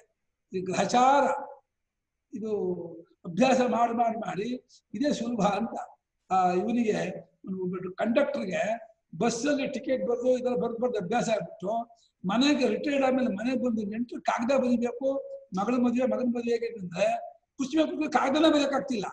ಯಾಕಪ್ಪ ಅಂದ್ರೆ ನೀನ್ ಕೆಲಸ ಮಾಡು, ನಾನು ಕುಸ್ತಿ ಕೂತ್ಕೊಂಡು ನೀನು ಹಿಂದೆ ಅಲ್ಲಾಡಿಸ್ತಾ ಇರೋ, ನಾನು ಬರೀತೀನಿ ಅಂದಂತೆ. ಹೌದಾ, ಅವಳು ಅಲ್ಲಾಡಿಸ್ತಾ ಇದ್ದಾಗ ಬರಿತಾ ಇದ್ದಂತೆ, ಆವಾಗ ಕಾಗದ ಬರೀದು. ಈ ರೀತಿ ನಮ್ಮ ಹಣೆ ಬರ ಆ ಹೊರಮುಖವಾಗಿ ನೋಡಿ ನೋಡಿ ನೋಡಿ ನೋಡಿ ಅಲ್ಲಿಯೇ ಮುಳುಗಿದವರಾಗಿ ದೇಹಾದಿಗಳ ಪೂರ್ತಿ ಅಭಿಮಾನ ಪಟ್ಕೊಂಡು ನಮ್ಮನ್ನ ಬಿಟ್ಕೋಬೇಕು ಅಂದ್ರೆ ಪ್ರಾಣ ಬೇಕು ಬಿಡ್ಬೋದು, ನಮ್ಗೆ ನಾನು ಬಿಡೋಕ್ಕಾಗಲ್ಲ ಅಂತ ಇದ್ದೀವಿ ನಾವು. ಅಷ್ಟರ ಮಟ್ಟಿಗೆ ನಿಮ್ಗೆ ಊರ್ಕೊಂಡ್ಬಿಟ್ಟಿದೆ. ಆದರೆ ನೀನು ಪ್ರಸಂಖ್ಯಾನವನ್ನು ಮಾಡಿ ಆಮೇಲೆ ಬ್ರಹ್ಮರೂಪನಾಗುವೆ ಎಂಬ ಪೂರ್ವ ಪಕ್ಷಿಗಳ ಅರ್ಥವನ್ನು ವಾಕ್ಯಕ್ಕೆ ಹೇಳಿದರೆ ಇದು ವಿರುದ್ಧಾರ್ಥವನ್ನು ಹೇಳಿದಂತೆ ಆಗುವುದು. ಏಕೆಂದರೆ ಈಗ ದುಃಖಿತ್ವವು ನಿಜವಾಗಿದೆ ಎಂದು ಇಟ್ಟುಕೊಂಡರೆ ಪ್ರಸಂಖ್ಯಾನದಿಂದಲೂ ಅದು ಹೋಗಲಾರದ್ದಾದ್ದರಿಂದ ವಿರುದ್ಧಾರ್ಥವನ್ನೇ ಉಪದೇಶ ಮಾಡಿದಂತೆ ಆಗುವುದು. ಅಥವಾ ಈಗಲೂ ದುಃಖಿತ್ವವಿಲ್ಲ ಎಂದು ಇಟ್ಟುಕೊಂಡರೆ ಪ್ರಸಂಖ್ಯಾನದಿಂದ ಆಗಬೇಕಾದದ್ದು ಏನೂ ಇರುವುದಿಲ್ಲ. ನಿರ್ದುಃಖ್ಯಾತ್ಮನಲ್ಲಿ ಕರ್ತೃತ್ವವೇ ಇಲ್ಲದ್ದರಿಂದ ಅವನು ಪ್ರಸಂಖ್ಯಾನವನ್ನು ಮಾಡಬೇಕೆಂದು ವಿಧಿಸುವುದೂ ವಿರುದ್ಧಾರ್ಥೋಪದೇಶವೇ ಆಗುವುದು. ವಿರುದ್ಧಾರ್ಥವನ್ನು ಉಪದೇಶ ಮಾಡುವ ಶ್ರುತಿಯು ಅಪ್ರಮಾಣವೂ ಆಗುವುದರಿಂದ ಅಂಥ ಅರ್ಥವನ್ನು ಈ ವಾಕ್ಯಕ್ಕೆ ಕಲ್ಪಿಸುವುದು ತಪ್ಪು. ಯಾಕಂದ್ರೆ ಶ್ರವಣ ಮನನಕ್ಕೂ ಶಮದಮಾದಿಗಳಿಗೂ ಪ್ರಸಂಖ್ಯಾನ ಇಟ್ಕೊಳ್ಳಿ. ಮತ್ ಶ್ರವಣ ಮಾಡಿ ಮತ್ ಮನನ ಮಾಡಿ ಶಮದಮಾದಿ ಗುಣಗಳನ್ನು ಮತ್ತೆ ನೀವು ಉಳಿಸ್ಕೊಳ್ಳಿ, ಕಾಪಾಡ್ಕೊಳ್ಳಿ. ಯಾವ ಕಾರಣಕ್ಕೂ ಶಮದಮಾದಿಗಳನ್ನು ಬಿಟ್ಟು ಕೋಪತಾಪಕ್ಕೆ ಒಳಗಾಗದೆ, ಯಾವುದೇ ತರಹ ನಿಕ್ಷೇಪಕ್ಕೂ ಒಳಗಾಗದೆ ಶಾಂತತೆಯನ್ನು ಮೇಂಟೈನ್ ಮಾಡಿಕೊಂಡು ಮತ್ತೆ ಅನುಭವಿಯಾದ ಗುರು ಶ್ರವಣ ಮಾಡೋದು, ಅಥವಾ ತಾನೇ ಶ್ರವಣ ಮಾಡೋದನ್ನ ಏಕಾಂತ ಮತ್ತೆ ಮನ್ನ ಮಾಡ್ತಾ ಇದ್ರೆ ಅಲ್ಲಿ ಪ್ರಸಂಖ್ಯಾನ ಆಗ್ಬಹುದು. ಆದರೆ ಜ್ಞಾನದಲ್ಲಿ ಪ್ರಸಂಖ್ಯಾನ ಆಗಲ್ಲ. ವಾಕ್ಯಾರ್ಥ ಜ್ಞಾನಕ್ಕೆ ಪ್ರಸಂಖ್ಯಾನ ಬರಲ್ಲ. ವಾಕ್ಯಾರ್ಥ ಜ್ಞಾನ ಒಂದೇ ಸಲ ಜ್ಞಾನವಾಯಿತೋ ಆದ ಸಮಯದಲ್ಲೇ ನವಬುದ್ಧಪಹಾರಾಧಿ ಆತ್ಮಾನಂ ದಶಪೂರಣಂ ಪಶ್ಯನ್ ಜ್ಞಾತು ವಿವೇಕ್ಷೇತ್ ಆತ್ಮಾನಂ ಜನಸ್ತಥಾ ಅವಿದ್ಯಾಬದ್ಧಚಕ್ಷುಷ್ಟ್ವಾ ಮಾಪಹತಿ ಸದಾ ನಿಮಿತ್ತಂ ದಿಶಿಮಾತ್ಮಾನಂ ಈಕ್ಷತೆ ದಶಮಂ ಯಥಾ ದಶಮಸ್ತ್ವಮಸಿ ಇತ್ಯೇವಂ ಉತ್ತಮಸ್ಯಾದಿ ವಾಕ್ಯತಃ ಆತ್ಮಾನಂ ವಿಜಾನಾತಿ ಯಕ್ಷಾಂತಃ ಕರಣೇ ಕ್ಷಣಂ. 3 ಶ್ಲೋಕ ಒಟ್ಟಿಗೆ ಮಾಡಿದ್ದಾರೆ ಗುರು. 3 ಶ್ಲೋಕ ಒಟ್ಟಿಗೆ ಹೇಳಿದ್ದಾರೆ. ಅದು ಒಟ್ಟಿಗೆ ಹೋಯ್ತು. ಹಿಂದೂ ಅಷ್ಟೇ ಅರ್ಧ ಶ್ಲೋಕವನ್ನು ಒಂದ್ ಕಡೆ ಮಾಡಿದ್ದಾರೆ. ನಾನು ಅದನ್ನ ಈಗ 3 ಒಟ್ಟಿಗೆ ಓದಿಸ್ಬಿಟ್ಟು ಅರ್ಥ ಹೇಳಿದೆ.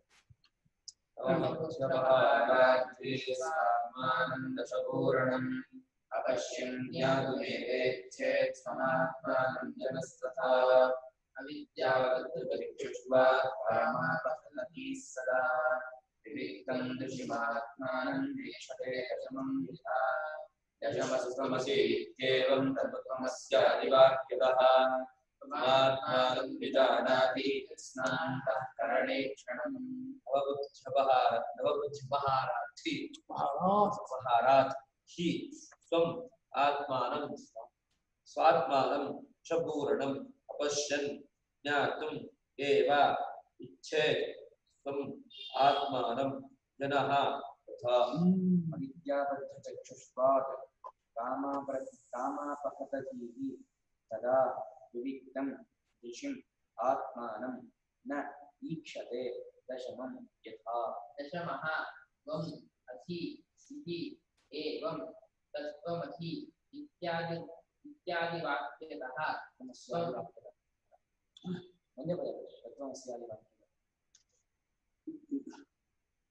दशमः त्वम् असि इत्येवं तत्त्वमसि इत्यादि वाक्यतः इत्यादि ಇಲ್ಲ ತತ್ವಮಸ್ಯಾದಿ ಇತ್ಯಾದಿ ಇದೆ. तत्त्वमस्यादि वाक्यतः स्वम् आत्मानं विजानाति स्नान्तःकरणे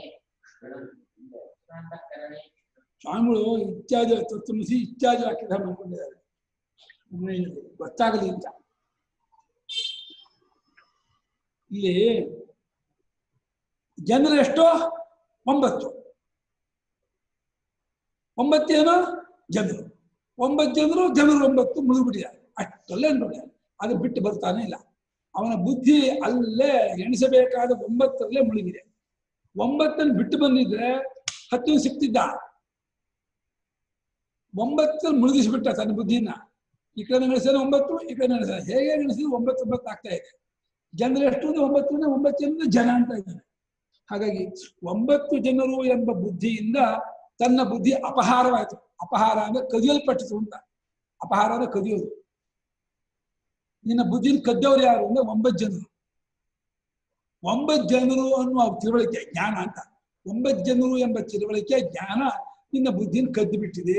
ನಿನ್ನ ಕಡೆ ಗಮನ ಕೊಡೋ ಬಿಡ್ತಾ ಇಲ್ಲ. ಹಾಗೆ ಪ್ರಪಂಚದ ಕಡೆ ಇರುವ ದೃಷ್ಟಿ ನಮ್ಮನ್ನು ಆತ್ಮ ಕಡೆ ನೋಡ್ಕೊಂಡು ಬಿಡ್ತಾ ಇಲ್ಲ. ಪ್ರಪಂಚ ದೇಹೇಂದ್ರಿಯ ಬುದ್ಧಿಯೂ ಪ್ರಪಂಚವೇ. ದೇಹೇಂದ್ರಿಯ ಬುದ್ಧಿನೇ ಪ್ರಪಂಚ ಶುರು ಆಗೋದೇ ನಾನು ಅನ್ನೋದನ್ನೇ ಶುರು ಆಗುತ್ತೆ. ನಾನು, ಬುದ್ಧಿ, ಮನಸ್ಸು, ಇಂದ್ರಿಯ, ದೇಹ, ಪಂಚಭೂತ, ಶಬ್ದ, ನಾವೆಲ್ಲ ಯಾವಾಗ ಇದರ ಯೋಚನೆ ಚಿಂತನೆ ನಾವಿರ್ತೀವಿ. ಸರ್ವದ ಇಲ್ಲ ದೇಹ ಯೋಚನೆ, ಇಲ್ಲ ಮನೆ ಯೋಚನೆ, ಇಲ್ಲ ಮಕ್ಕಳ ಯೋಚನೆ, ಇದೇ ಮಾಡಬೇಕು.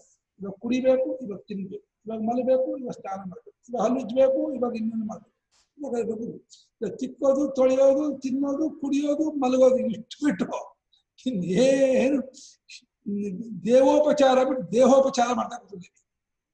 ಹೀಗೆ ನವಬುದ್ಧಿ 9 ಜನರು ಎಂಬ ಜ್ಞಾನ ಅದರಿಂದ ಅಪಹಾರವಾದದ್ದರಿಂದ ಸ್ವಾತ್ಮಾನಂ ದಶಪೂರ್ಣಂ 10 ಎಂಬುದನ್ನು ತುಂಬುವಂತಹ ತನ್ನನ್ನ ಅಲ್ಲೇ ಇದ್ರು ಕೂಡ ಅಪಶ್ಯನ್ ತಾನೇ ಆಗಿದ್ರು. ಅದನ್ನು ಕಾಣದೆ ಸ್ವಮಾತ್ಮ ಅವಾಗ 10 ಎಲ್ಲಿ 10 ತಿಳ್ಕೊಬೇಕಲ್ಲ, 10 ಬೇಕಾಗಿತ್ತಲ್ಲ, ಅಯ್ಯೋ 10 ಮುಳುಗಿ ಹೋಗ್ಬಿಟ್ಟಿದಾನ, 10 ಇಲ್ವಲ್ಲ ಅಂತ ಹೇಳಿ ಅದಕ್ಕೆ ಇಷ್ಟಪಡ್ತಾ ಇದ್ದಾನೆ. ತಾನೇ 10 ಕೂಡ ತಾನೇ ತನ್ನನ್ನು 10 ತಿಳ್ಕೊಂಡು ಇಷ್ಟಪಡ್ತಾ ಇದ್ದಾನೆ.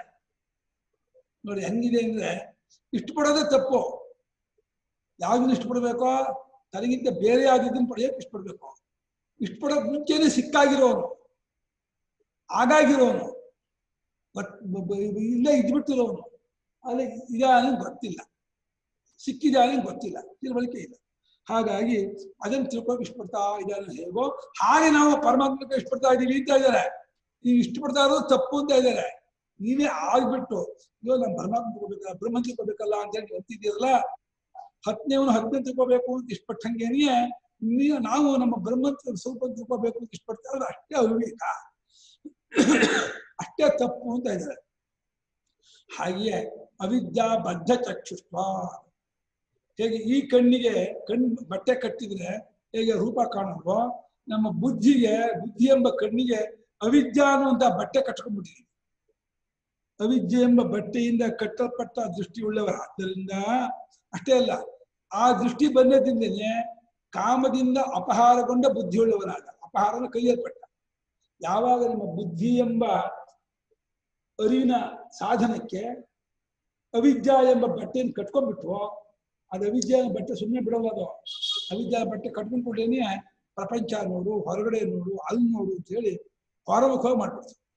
ಕಾಮದಿಂದ ಆಸೆಯಿಂದ ಅಪಹಾರಗೊಂಡಾಗ ಕದಿಯಲ್ಪಟ್ಟ ಬುದ್ಧಿ ಉಳ್ಳವನಾಗಿ ಸದಾಭಿವ್ಯಕ್ತಿ ಆಗ್ಲೂ ಅವ್ನು ಅಂಟ್ಕೊಂಡೇ ಇಲ್ಲ. ನೀವು ಪ್ರಪಂಚ ನೋಡುವಾಗಲೂ ದೇಹ ಮಾಡ್ಕೊಂಡವು ನಿಮ್ಮ ಸ್ವರೂಪ ಇದಕ್ಕೆ ಅಂಟ್ಕೊಂಡೇ ಇಲ್ಲ. ವಿವಿಕ್ತಾನ ವಿಂಗಡವಾಗಿಲ್ಲ, ಅಂಟಿಕೊಳ್ಳದ ಆ ಅಸಂಗವಾಗಿರ್ತಕ್ಕಂತಹ ತನ್ನನ್ನ ಆತ್ಮಾನಂ ನ ಈಕ್ಷತೆ ಕಾಣ್ತಾ ಇಲ್ಲ. ಯಾವುದಂತೆ ದಶಮಸ್ತಮಸೀತಿವತ್ತು, ನೀನೇ ಹತ್ತನೇವನು ಎಂಬುದನ್ನು ಹೇಗೆ ಕಾಣ್ತಾ ಇಲ್ವೋ ಹಾಗೆ ಇವನು ತನ್ನನ್ನು ಕಾಣ್ತಾ ಇಲ್ಲ, ತಿಳಿತಿಲ್ಲ. ಎಷ್ಟು ಮಟ್ಟಿಗೆ ದಶಮದೃಷ್ಟ ಅಂತ ಒಂದು ಭಾಷ್ಯಕಾರರು ಎಷ್ಟು ಮಟ್ಟಿಗೆ ತಗೊಂಡ್ಬರ್ತಿದ್ದಾರೆ ಅಂದ್ರೆ ಇದು ಆಶ್ಚರ್ಯ ಆಗುತ್ತೆ. ವ್ಯಾಖ್ಯಾನಕಾರರು ಇದ್ರ ಬಗ್ಗೆ ತುಂಬಾ ನೆಗ್ಲೆಕ್ಟ್ ಮಾಡ್ಬಿಟ್ಟಿದ್ದಾರೆ. ದಶಮದೃಷ್ಟ ಅಂತವನ್ನು ಅವ್ರು ಯಾರು ಉಪಯೋಗಿಸ್ಕೊಂಡೇ ಇಲ್ಲ. ಯಾಕೋ ಆಚಾರ್ಯರು, ಸುರೇಶ್ವರಾಚಾರ್ಯರು ದಶಮದೃಷ್ಟ ಅಂತವನ್ನ ಬಹಳವಾಗಿ ಬಳಸ್ಕೊಳ್ತಾರೆ. ಅಲ್ಲಿನ ಮುಂದಕ್ಕೆ ನಮ್ಮ ಸ್ವಾಮಿಗಳು ಉಪಯೋಗಿಸ್ಕೊಂಡಿದ್ದಾರೆ. ಮಧ್ಯಕಾಲದಲ್ಲಿರ್ತಕ್ಕಂತಹ ಯಾರು ದಶಮದೃಷ್ಟ ಅಂತ ಬಹಳ ಆಗಿ ದೊಡ್ಡ ಈ ಪ್ರಕರಣ ಗ್ರಂಥಗಳಂತೂ ಚಿದಾಭಾಸ ದೃಷ್ಟಾಂತ ಇದು ಭಾರಿ ಕೊಟ್ಟಿದ್ದಾರೆ, ಬೇರೆ ಬೇರೆ ದೃಷ್ಟಾಂತಗಳನ್ನ. ಆದರೆ ಜಪಾಕುಸುಮ ದೃಷ್ಟಾಂತ, ಸ್ಫಟಿಕ ದೃಷ್ಟಾಂತ ತುಂಬಾ ಕೊಡ್ತಾರೆ. ದಶಮ ದೃಷ್ಟಾಂತವನ್ನ ತುಂಬಾ ಕಮ್ಮಿ ಕೊಡುದು. ದಶಮ ತ್ವಮಸಿ, ನೀನೇ ಹತ್ತನಾಗಿದ್ದೀಯಾ ಎಂಬುದಾಗಿ ಹೇಳದೆ ಹೇಗೋ ಅದನ್ನು ತತ್ತಮಸಿ ಇತ್ಯಾದಿ ವಾಕ್ಯತಃ ಅದೇ ತದೇವ ತ್ವಮಸಿ, ಅದೇ ಆಗ್ಬಿಟ್ಟಿದ್ಯಾ ಕಣೋ, ಆಗ್ಬೇಕಾಗಿಲ್ಲ ಕಣೋ, ಆಲ್ರೆಡಿ ಆಗಾಗ್ಬಿಟ್ರು ನೀನು ಅಂತೇಳಿ ವಾಕ್ಯದಿಂದ ಕೃಷ್ಣಾಂತಃಕರಣೆ ಕ್ಷಣಂ, ಸಂಪೂರ್ಣ ಅಂತಃಕರಣವನ್ನು ನೋಡುತ್ತಿರುವವನಾದ ಈ ಕ್ಷಣನ ನೋಡುವನು. ಕೃಷ್ಣನ ಸಂಪೂರ್ಣವಾದ ಅಂತಃಕರಣವನ್ನ ಈ ಕ್ಷಣ ನೋಡುತ್ತಿದ್ದಾನೆ, ಬೆಳಗುತ್ತಿದ್ದಾನೆ, ಅರಿಯುತ್ತಿದ್ದಾನೆ.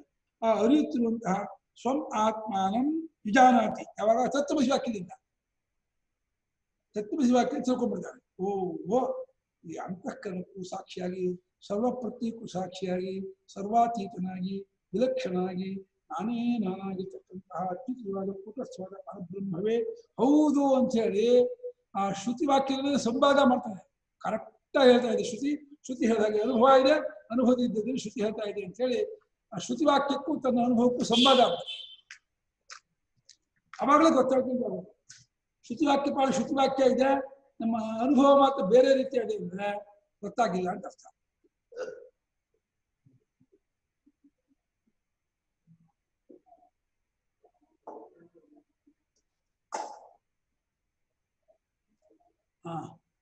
ವಿವರ ಜಾಸ್ತಿ ಇಲ್ಲ, ಸ್ವಲ್ಪ ಒಂದೇ ಪ್ಯಾರ, ಸಣ್ಣ ಪ್ಯಾರ ಓದಿ. ಪ್ರಕೃತದಲ್ಲಿ ಮಾಡಬೇಕಾದದ್ದು ಏನೂ ಇರುವುದಿಲ್ಲ. ಕಾಮದಿಂದ ಬುದ್ಧಿಯು ಹೊರಮುಖವಾಗಿರುವುದರಿಂದ ತನ್ನ ಸ್ವರೂಪವು ಇಂಥದ್ದು ಎಂಬುದನ್ನು ತಿಳಿದುಕೊಳ್ಳಲಾರದೆ ಇರುತ್ತಾನೆ. ನಿಶ್ಚಯ ಇಲ್ಲ ಅಷ್ಟೇ, ನಿಶ್ಚಯವಿಲ್ಲವೇ ಹೊರತು ಸ್ವರೂಪವಿಲ್ಲ ಅಂತಿಲ್ಲ. ಮಾಡೋಕ್ಕೂ ಏನು ಕೆಲಸ ಇಲ್ಲ. ಹತ್ತನೇವನ್ನ ಮಾಡ್ಬೇಕಾಗಿಲ್ಲ, ಹತ್ತನೇವನ್ನ ತರಬೇಕಾಗಿಲ್ಲ, ಹತ್ತನೇವನು ಏನು ಪರೋಕ್ಷವಾಗಿಲ್ಲ, ಗೊತ್ತಾಗ್ತದೆ. 9 ಮುಳುಗಿಬಿಟ್ಟಿದ್ದಾನೆ. ನೋಡ್ಬೇಕಾದ್ರೆ 9 ಮುಳುಗಿಟ್ಟಿದ್ದಿಂದ ಹಾಗೆ ಇಲ್ಲೂ ಕೂಡ ತನ್ನನ್ನು ತಿಳಿದೇ ಇರುತ್ತಾನೆ. ಆದ್ದರಿಂದ 10ನೆಯವನ ದೃಷ್ಟಾಂತದಂತೆ ನೀನು ಬ್ರಹ್ಮವು ಎಂಬ ಉಪದೇಶ ವಾಕ್ಯ ಒಂದೇ ಆತ್ಮಜ್ಞಾನಕ್ಕೆ ಸಾಕಾಗಿರುತ್ತದೆ. ಎಷ್ಟು ಸಿಂಪಲ್ ಆಗಿದೆ ನೋಡಿ. ನೀನು ಹಾಗೆ ತತ್ವಮಸಿ ವಾಕ್ಯ ಹಾಗೆ ಆಲ್ರೆಡಿ ಆಗ್ಬಿಟ್ಟಿದ್ಯಾ ಕಣೋ, ನಿಮ್ಮ ಸ್ವರೂಪ ಬೇಕೋ ಬಿಡೋ, ಬಿಟ್ಟ ಕಾಣತ್ತೆ ಗೊತ್ತಾಗತ್ತೆ ಅಂತ. ಬಿಟ್ಟಾಗ ಉಪಾಧಿ ಸಂಬಂಧ ಅಭಿಮಾನ ಬಿಟ್ಕೊಡ್ಲೇನೆ ಸಿಕ್ಬಿಡ್ತಾನೆ. ಉಪಾಧಿ ಅಂಟ್ಕೊಂಡಿದ್ದು ಮುಳುಗಿದ್ರೆ ಕಣ್ಣ ಮುಚ್ಚಲ ಆಟ. ನೀ ಅವನನ್ನು ನೋಡಕ್ ಹೋದ್ರೆ ಉಪಾಧಿ ಬಿಟ್ಟು ಹೋದ್ರೆ ಏನು ಸಿಕ್ಬಿಟ್ಟು ಗೊತ್ತಾಗಲ್ಲ ಅಂತ. ಉಪಾಧಿ ಬಂದ್ಬಿಟ್ರೆ ಬೇರೆ ತೋರೋದೇ ಇಲ್ಲ, ಸೇರ್ಕೊಂಡಿರ್ತಾರೆ, ಸಿಕ್ಕಾಕೊಳ್ಳೋದೇ ಇಲ್ಲ. ದೃಷ್ಟಾಂತದಲ್ಲಿ ಹೇಗೆ ಹತ್ತನೆಯವನನ್ನು ಪಡೆದುಕೊಳ್ಳಬೇಕು ಎಂಬ ಬುದ್ಧಿಯು ವಾಕ್ಯದಿಂದ ಉಂಟಾಗಲಿಲ್ಲವೋ ಹಾಗೆಯೇ ದಾಷ್ಟಾಂತಿಕದಲ್ಲಿಯೂ ಪ್ರಸಂಖ್ಯಾನವನ್ನು ಮಾಡಿ ಸದ್ಬ್ರಹ್ಮವಾಗಬೇಕು ಎಂಬ ಬುದ್ಧಿಯುಂಟಾಗುವುದಿಲ್ಲವೆಂಬುದು ಸ್ವಾಭಾವಿಕ. ಏಕೆಂದರೆ ಈ ಎರಡು ವಾಕ್ಯಗಳು ಸಿದ್ಧವಾಗಿರುವುದನ್ನೇ ಹೇಳುತ್ತವೆ. ಇಲ್ಲಿ ಒಂದು ಉದ್ದೇಶ, ಒಂದು ವಿಧೇಯ ಅಂತ ವಾಕ್ಯದಲ್ಲಿ ಇರುತ್ತೆ. ಉದ್ದೇಶ ಅಂದ್ರೆ ಪಾಯಿಂಟ್ ಔಟ್ ಮಾಡೋದು, ಯಾವುದನ್ನು ಇಟ್ಕೊಂಡು ಹೇಳ್ತೀವೋ ಅದು ಉದ್ದೇಶ, ಏನನ್ನು ಹೇಳ್ತೀವೋ ಅದು ವಿಧೇಯ. ಈ ಹಾವು ಹಗ್ಗ ಅನ್ನೋದು ಹಾವು ಉದ್ದೇಶ, ಹಗ್ಗ ಅನ್ನೋದು ವಿಧೇಯ. ಹಾಗೆ ತ್ವಂಪದ ಉದ್ದೇಶ, ತ್ವಂಪದವನ್ನು ಉದ್ದೇಶಿಸಿಕೊಂಡು ಉದ್ದೇಶ್ಯಮಾನ ವಾಕ್ಯಸ್ಥಂ ನೋದ್ದೇಶನ ಗುಣಾನ್ವಿತ ಆಕಾಂಕ್ಷಿತ ಪದಾರ್ಥೇನ ಸಂಸರ್ಗಂ ಪ್ರತಿಬದ್ಧತೆ ಅಂತ ನಿಷ್ಕ್ರಮಿಸಿದೆ. ಆಕಾಂಕ್ಷಿತ ಪದಾರ್ಥ ಅದ್ವಿತೀಯವಾದ ಪರಬ್ರಹ್ಮನು ಎಂಬುದು ಆಕಾಂಕ್ಷಿತ ಪದಾರ್ಥ. ಅದು ಯಾವುದನ್ನು ಉದ್ದೇಶಿಸಿಕೊಂಡು ಉಪದೇಶ ಮಾಡ್ತಿರ್ತಾರೋ ಆ ಉದ್ದೇಶನ ಅವಸ್ಥೆ ಅಥವಾ ಆ ಕಾಲ, ಆ ಟೈಮ್ ಉದ್ದೇಶ ಮಾಡುವಾಗ ಆ ಉದ್ದಿಷ್ಟವಾದ ವಸ್ತುವಿನಲ್ಲಿ ಏನೇನು ಬೆರಿಕೆ ಆಗಿದೆಯೋ ಅದಷ್ಟು ಆಕಾಂಕ್ಷಿತ ಪದಾರ್ಥವನ್ನು ಸೇರ್ಕೊಳ್ಳಲ್ಲ. ಆಕಾಂಕ್ಷಿತ ಪದಾರ್ಥ ಯಾವುದೋ ಆಕಾಂಕ್ಷಿತ ಬೇಕಾದದ್ದಲ್ಲ, ತೆಗೆದುಕೊಳ್ಳಬೇಕಾದದ್ದಲ್ಲ, ತಿಳಿಯಬೇಕಾದದ್ದಾದ ಪದಾರ್ಥ ಅದ್ವಿತೀಯವಾದ ಕೂಟಸ್ಥವಾದ ಪರಬ್ರಹ್ಮ. ಅದರೊಡನೆ ಆ ಉದ್ದೇಶನಾವಸ್ಥೆಯಲ್ಲಿ ಏನೇನು ಅವ್ಯವಕ್ಷಿತಾಂಶ ಇದೆ ಅದಷ್ಟು ತಗೊಂಡು ಹೋಗಬಾರ್ದು. ನೀವು ಅಷ್ಟು ತಗೊಂಡೋದ್ರೆ ಅದು ಗೊತ್ತಾಗೋದೇ ಇಲ್ಲ. ಅದು ಉದ್ದೇಶನಾವಸ್ಥೆಯಲ್ಲಿ ಎಷ್ಟನ್ನು ಪಾಯಿಂಟ್ ಔಟ್ ಮಾಡ್ತಾ ಇದೆಯೋ ಅಷ್ಟನ್ನೇ ಇಟ್ಕೊಂಡು ನೀವು ಲಕ್ಷಿಸ್ತಾ ಹೋದ್ರೆ ಟಕ್ಕಲ್ಲಿ ಗೊತ್ತಾಗುತ್ತೆ. ಅನ್ನ ಹೇಳ್ತೀವಿ ನೋಡಿ, ಇಲ್ಲಿ ಎರಡು ವಾಕ್ಯಗಳು ಸಿದ್ಧವಾಗಿರುವುದನ್ನೇ ಹೇಳುತ್ತೆ ಅಂತಂದ್ರೆ ಏನೋ ಒಂದು ವಿವಕ್ಷಿತಾಂಶ ಹೇಳ್ಬೇಕು ಅಂತ ಹೇಳಿ ಅದಕ್ಕೆ ಗೊತ್ತಾಗಿರೋ ಅರ್ಥವನ್ನೇ ಹೇಳ್ತಾ ಇದೆ. ತಪ್ಪರ್ಥವನ್ನು ಬಿಟ್ಕೊಂಡು ಅರ್ಥ ಮಾಡ್ಕೋಬೇಕು ಅನ್ನೋದು ಇಲ್ಲಿ ಮುಖ್ಯ ಅರ್ಥ. ಇದು ನೋಡಿ, ಇದಂ ಪೂರ್ವ ಇದಂ ಪಶ್ಚಾತ್ ಅದಂ ವಾಕ್ಯೇ ಭವೇದಿತಿ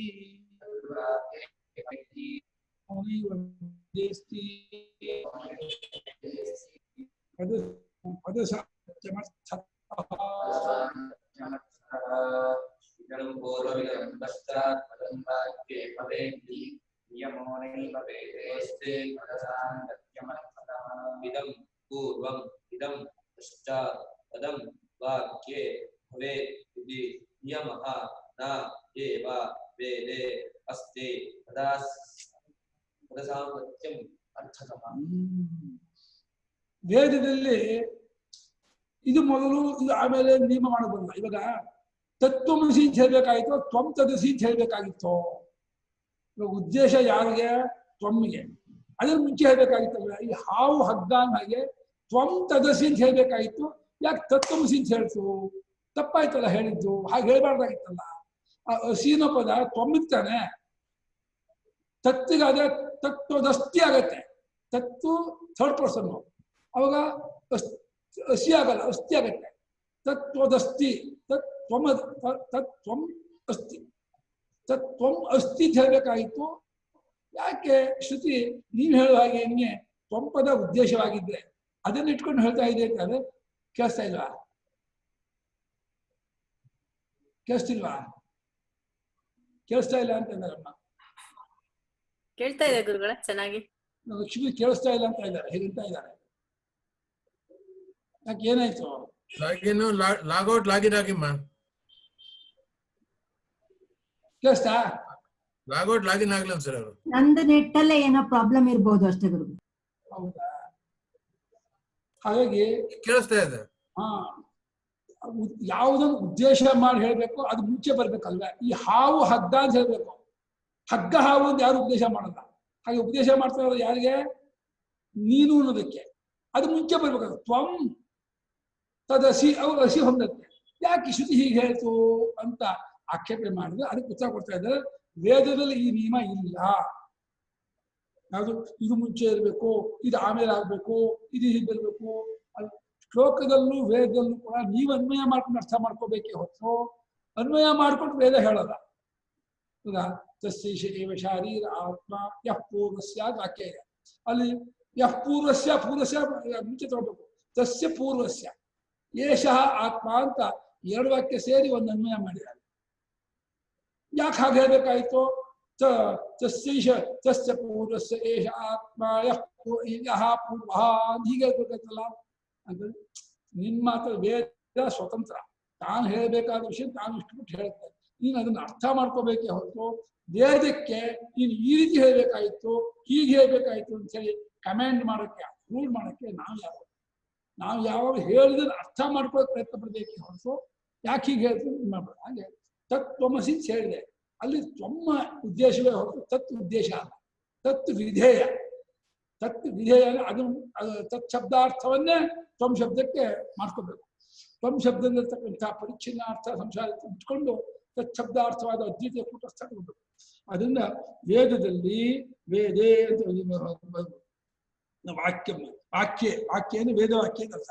ವಾಕ್ಯದಲ್ಲಿ ಇದಂ ಪದಂ ಪೂರ್ವಂ ಭವೇ, ಈ ಪದವು ಮುಂಚೆ ಇರಬೇಕಾಗಿತ್ತು, ಇದಂ ಪಶ್ಚಾತ್ ಭವೇ, ಈ ಪದ ಆಮೇಲೆ ಇರಬೇಕಾಗಿತ್ತು ಅಂತೂ ನಿಯಮ ನೈವ ವೇದೇ ಅಸ್ತಿ. ವೇದದಲ್ಲಿ ವೇದವಾಕ್ಯದಲ್ಲಿ ಈ ನಿಯಮ ಇಲ್ಲವೇ ಇಲ್ಲ. ತುಂಬಾ ಕೆಲವು ಬ್ರಾಹ್ಮಣ ವಾಕ್ಯದಲ್ಲಂತೂ ವಿಶ್ವೇ ದೇವಾ, ಅಲ್ಲಿದೆ ವಿಶ್ವ, ಇಲ್ಲಿದೆ ದೇವ. ವಿಶ್ವೇ ದೇವ ಮಂತ್ರ ಅದು. ವಿಶ್ವೇ ವರುಣಸ್ಯ ದೇವ ಅಲ್ಲ, ಅಲ್ಲಿ ವಿಶ್ವ ಹೇಳ್ಬಿಟ್ಟು ಇನ್ನೊಂದು ದೇವ ತುದಿಲಿ ಹೇಳ್ಬಿಟ್ಟಲ್ಲ. ನನ್ನಿಷ್ಟ, ವೇದ ಸ್ವತಂತ್ರ, ತಾಕತ್ತಿಂದ ಅರ್ಥ ಮಾಡ್ಕೊಂಡು ಎದ್ದೋಗಟ್ಟೆ. ಸಾಹಿತ್ಯ ಯಾವತ್ತೂ ಕವಿಗಳು ಸಾಹಿತ್ಯದಲ್ಲಿ ಅವರು ಏನೋ ಒಂದು ಹೇಳ್ಬಿಟ್ಟು ಹೇಳಿರ್ತಾರೆ, ಅಲ್ಲೇನೋ ವಿಶೇಷ ಅರ್ಥ ಇರುತ್ತೆ. ನಾವು ಅದನ್ನ ತಕ್ಕ ಹೊಂದು ಹೋಗ್ಬೇಕೆ ಹೊರತು ಆಕ್ಷೇಪಣೆ ಮಾಡೋದು ನಾವು ಯಾರು ಅಲ್ಲ. ಈ ತತ್ವಮಸಿ ಅಂತ ಹೇಳ್ಬೇಕಾಗಿತ್ತು, ವೇದ ತಪ್ಪು ಹೇಳ್ಬಿಟ್ಟಿದೆ. ತತ್ವಮಸಿ ಅಂತ ಹೇಳ್ಬಿಟ್ಟಿದೆ. ಅದು ತತ್ಶಬ್ದ ಮುಂಚೆ ಆದ್ರೆ ಅದು ಕ್ರಿಯಾಪದ ಅಸ್ತಿತ್ವ ಆಗ್ಬೇಕಾಗಿತ್ತು, ಅಸಿತ್ ಆಗಬಾರ್ದಾಗಿತ್ತು ಅಂತ ಈ ರೀತಿ ಎಲ್ಲ ಆಕ್ಷೇಪಣೆ ಮಾಡೋಕೆ ಏನು ಕಾರಣವಿಲ್ಲ ಅಂತ ಶಂಕರಾಚಾರ್ಯರು ಸಮಾಧಾನ ಹೇಳ್ತಾ ಇದ್ದಾರೆ ನಮಗೆ. ವೇದದಲ್ಲಿ ಈ ವಾಕ್ಯ ಮೊದಲಿರಬೇಕು, ಈ ವಾಕ್ಯ ಆಮೇಲೆ ಇರಬೇಕು ನಿಯಮ ಮಾಡೋಕ್ಕೆ ವೇದದಲ್ಲಿ ಇಲ್ಲ. ಪದ ಸಾಂಗತ್ಯಂತೂ ಅದರ ಪದದ ಸಂಬಂಧವನ್ನ, ಸಾಂಗತ್ಯದ ಸಂಬಂಧ ಅದ್ರ ಅರ್ಥದಿಂದ ನೀವು ಮಾಡ್ಕೊಳ್ಳಿ ಅಷ್ಟೇ.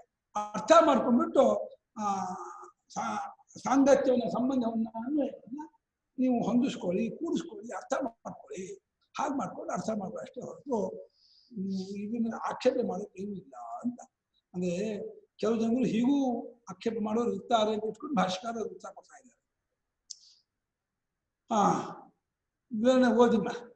ತ್ವಂ ಎಂಬುದು ಉದ್ದೇಶವಾಗಿದ್ದು, ತ್ವಂ ಪದಾರ್ಥಕ್ಕೆ ತತ್ಪದಾರ್ಥವನ್ನು ಅದರ ವಿಷಯದಲ್ಲಿ ಹೇಳಬೇಕಾಗಿದ್ದರೆ ತ್ವಂ ಪದವೇ ಮೊದಲು ಬರಬೇಕಿತ್ತಲ್ಲ ಎಂದು ಶಂಕಿಸಬಾರದು. ವೇದದಲ್ಲಿ ಉದ್ದೇಶ ವಿಧೇಯಗಳು ಈ ಕ್ರಮದಲ್ಲಿಯೇ ಬರಬೇಕೆಂಬ ನಿಯಮವಿಲ್ಲ. ಆಹಾರ ಪಾತ್ರಮಾಹಾರ ಎಂಬೀ ಎರಡು ವಾಕ್ಯಗಳಿಗೂ ಪಾತ್ರೆಯನ್ನು ತೆಗೆದುಕೊಂಡು ಬಾ ಎಂದೇ ಅರ್ಥ. ಆದ್ದರಿಂದ ಅರ್ಥವಶದಿಂದಲೇ ಪದಗಳಿಗೆ ಸಂಬಂಧವನ್ನು ಕಲ್ಪಿಸಬೇಕು. ಪ್ರಕೃತದಲ್ಲಿ ಅಸಿ ಎಂಬ ಕ್ರಿಯಾಪದಕ್ಕೆ ಅರ್ಥದಿಂದ ಹೊಂದುವುದು ತ್ವಂ ಪದವು. ತ್ವಂ ತದಸಿ ಎಂದೇ ಅನ್ವಯ. ಪ್ರಸಿದ್ಧವಾಗಿರುವ ತ್ವಂ ಪದಕ್ಕೆ ಹೊಸದಾಗಿ ತದರ್ಥವನ್ನು ಕಲ್ಪಿಸುವುದಕ್ಕೆ ವಾಕ್ಯವು ಬಂದಿದೆ ಎಂಬುದೇ ಯುಕ್ತ.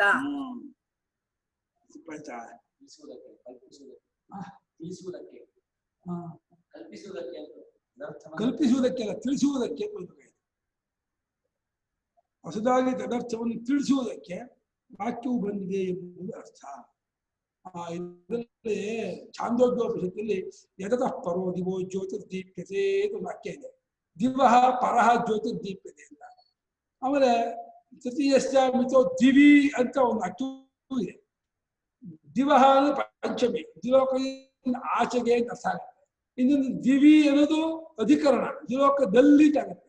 ಇದು ಹೇಗೆ ಒಂದೇ ಅರ್ಥವಾಗುತ್ತೆ ಅಂತ ದೊಡ್ಡ ಚರ್ಚೆ ಮಾಡಿದ್ದಾರೆ, ಸೂತ್ರಭಾಷ್ಯದಲ್ಲಿ ಚರ್ಚೆ ಮಾಡಿದ್ದಾರೆ. ಅದರಲ್ಲಿ ವೃಕ್ಷಾಗ್ರೇ ಶೇನಃ, ವೃಕ್ಷಾಗ್ರ ಪರತ ಶೇನಃ ಅಂತ ಎರಡು ರೀತಿ ಪ್ರಯೋಗವೂ ಉಂಟು. ಮರದ ಮೇಲೆ ಗಿಡದ ಮರ, ಮರದ ಬಿಟ್ಟು ಮರದ ಮೇಲೆ ಅಂತ ಹೇಳ್ಬೋದು. ಅದನ್ನ ಮರದ ತುದಿಯಲ್ಲಿ ಹೇಳ್ಬಹುದು. ಮರಕ್ಕೆ ಸಂಬಂಧ ಪಡೆದೇ ಹೋದ್ರು ವೃಕ್ಷಾಗ್ರೆ ಅಂತ ಹೇಳ್ಬಹುದು. ಮುಖ್ಯಾರ್ಥ ಪರ್ದ ಹೇಳಬೇಕು ಅಂತ ಏನಿಲ್ಲ ಅಂತ ಹೇಳಿ ಸೂಕ್ತ ಭಾಷೆಯಲ್ಲಿ ಚರ್ಚೆ ಮಾಡಿದ್ದಾರೆ. ಅದನ್ನು ನಾವು ಹೊಂದಿಸ್ಕೊಂಡು ಅರ್ಥ ಮಾಡ್ಕೋಬೇಕೇ ಹೊರತು ಇದು ಅದಕ್ಕೆ ಆಕ್ಷೇಪ ಮಾಡೋಕೆ ಏನೂ ಇಲ್ಲ ಅಂತ ಹೇಳಿ ಸ್ವಾಮಿಗಳು ಅದನ್ನೇ ವಿವರಣೆ ತೋರಿಸ್ತಾ ಇದ್ದಾರೆ. ಅದು ತ್ವಂಪದಸಿ ಎಂದನ್ನೇ ಪ್ರಸಿದ್ಧವಾಗಿರುವ ತ್ವಂಪದಕ್ಕೆ ಹೊಸದಾಗಿ ದರ್ಶನ ತಿಳಿಸುವುದಕ್ಕೆ ನಾನು ನಮಗೆ ನಮ್ಮ ಹತ್ತಿರವಾಗಿರೋದ್ರಿಂದ ನಾನು ಅದನ್ನು ಅದನ್ನಿಟ್ಟು ದೇಹ ಮಾಡ್ತಾ ಇದೆ. ಅದರಲ್ಲೂ ಶ್ರಾವಿತೋ ವ್ಯಕ್ತಿ ವಾಕ್ಯಾರ್ಥಂ ನಚೇ ತತ್ವಮಸಿ ತತಃ ತ್ವಂಪದಾರ್ಥಾನ ವಿಜ್ಞತ್ವಾದ ಗೊತ್ತಿದೆಯೋ ತ್ವಂಪದಾರ್ಥದ ಹೊರತು ತತ್ಪದಾರ್ಥ ಅಲ್ಲ. ಯಾವುದು ಗೊತ್ತಿಲ್ವೋ ಅದನ್ನು ತಿಳಿಸ್ಕೊಳ್ಬೇಕು. ಅದೇ ಉದ್ದೇಶ. ತ್ವಂಪದಾರ್ಥವನ್ನು ಉದ್ದೇಶಿಸಿಕೊಂಡು ಅದಕ್ಕೆ ವಿಧೇಯತ್ವ ಅದ್ವಿತೀಯವಾದ ಕೂಟಸ್ಥವಾದ ಪರಬ್ರಹ್ಮವಾಗಿದೆ ಅಂತ ತಿಳಿಸ್ಕೊಂಡು ವಿಧೇಯ, ಉದ್ದೇಶ ವಿಧೇಯ ಅಂತ ಉದ್ದೇಶ ವಿಧೇಯಾತ್ಮಕ ವಾಕ್ಯ ಅಂತ ಮಹಾಭಾಷ್ಯಕಾರರು ಈ ರೀತಿ ಹೇಳಿದ್ದಾರೆ. ಓದೋಣ ಇನ್ನೊಂದ ಸಾಕ? 8 ಗಂಟೆ ಆಯ್ತಾ ಬಂತು. 2 ನಿಮಿಷ 1 ನಿಮಿಷ ಇದೆ. ಗುರುಗಳೇ ಇದೆ ಸ್ಪೀಚ್ ಬೇರೆ ಇದೆ ಸಾಕು. ಮೋದಿ ಅವರು ಅಡ್ರೆಸ್ ಮಾಡ್ತಾರೆ ಇವಾಗ. ಹೌದಾ? ಹಾಗಾದ್ರೆ ನಿಲ್ಲಿಸ್ಬೇಡ. ಓಂ ಚೈತನ್ಯಂ ಸರ್ವಗಂ ಸರ್ವಂ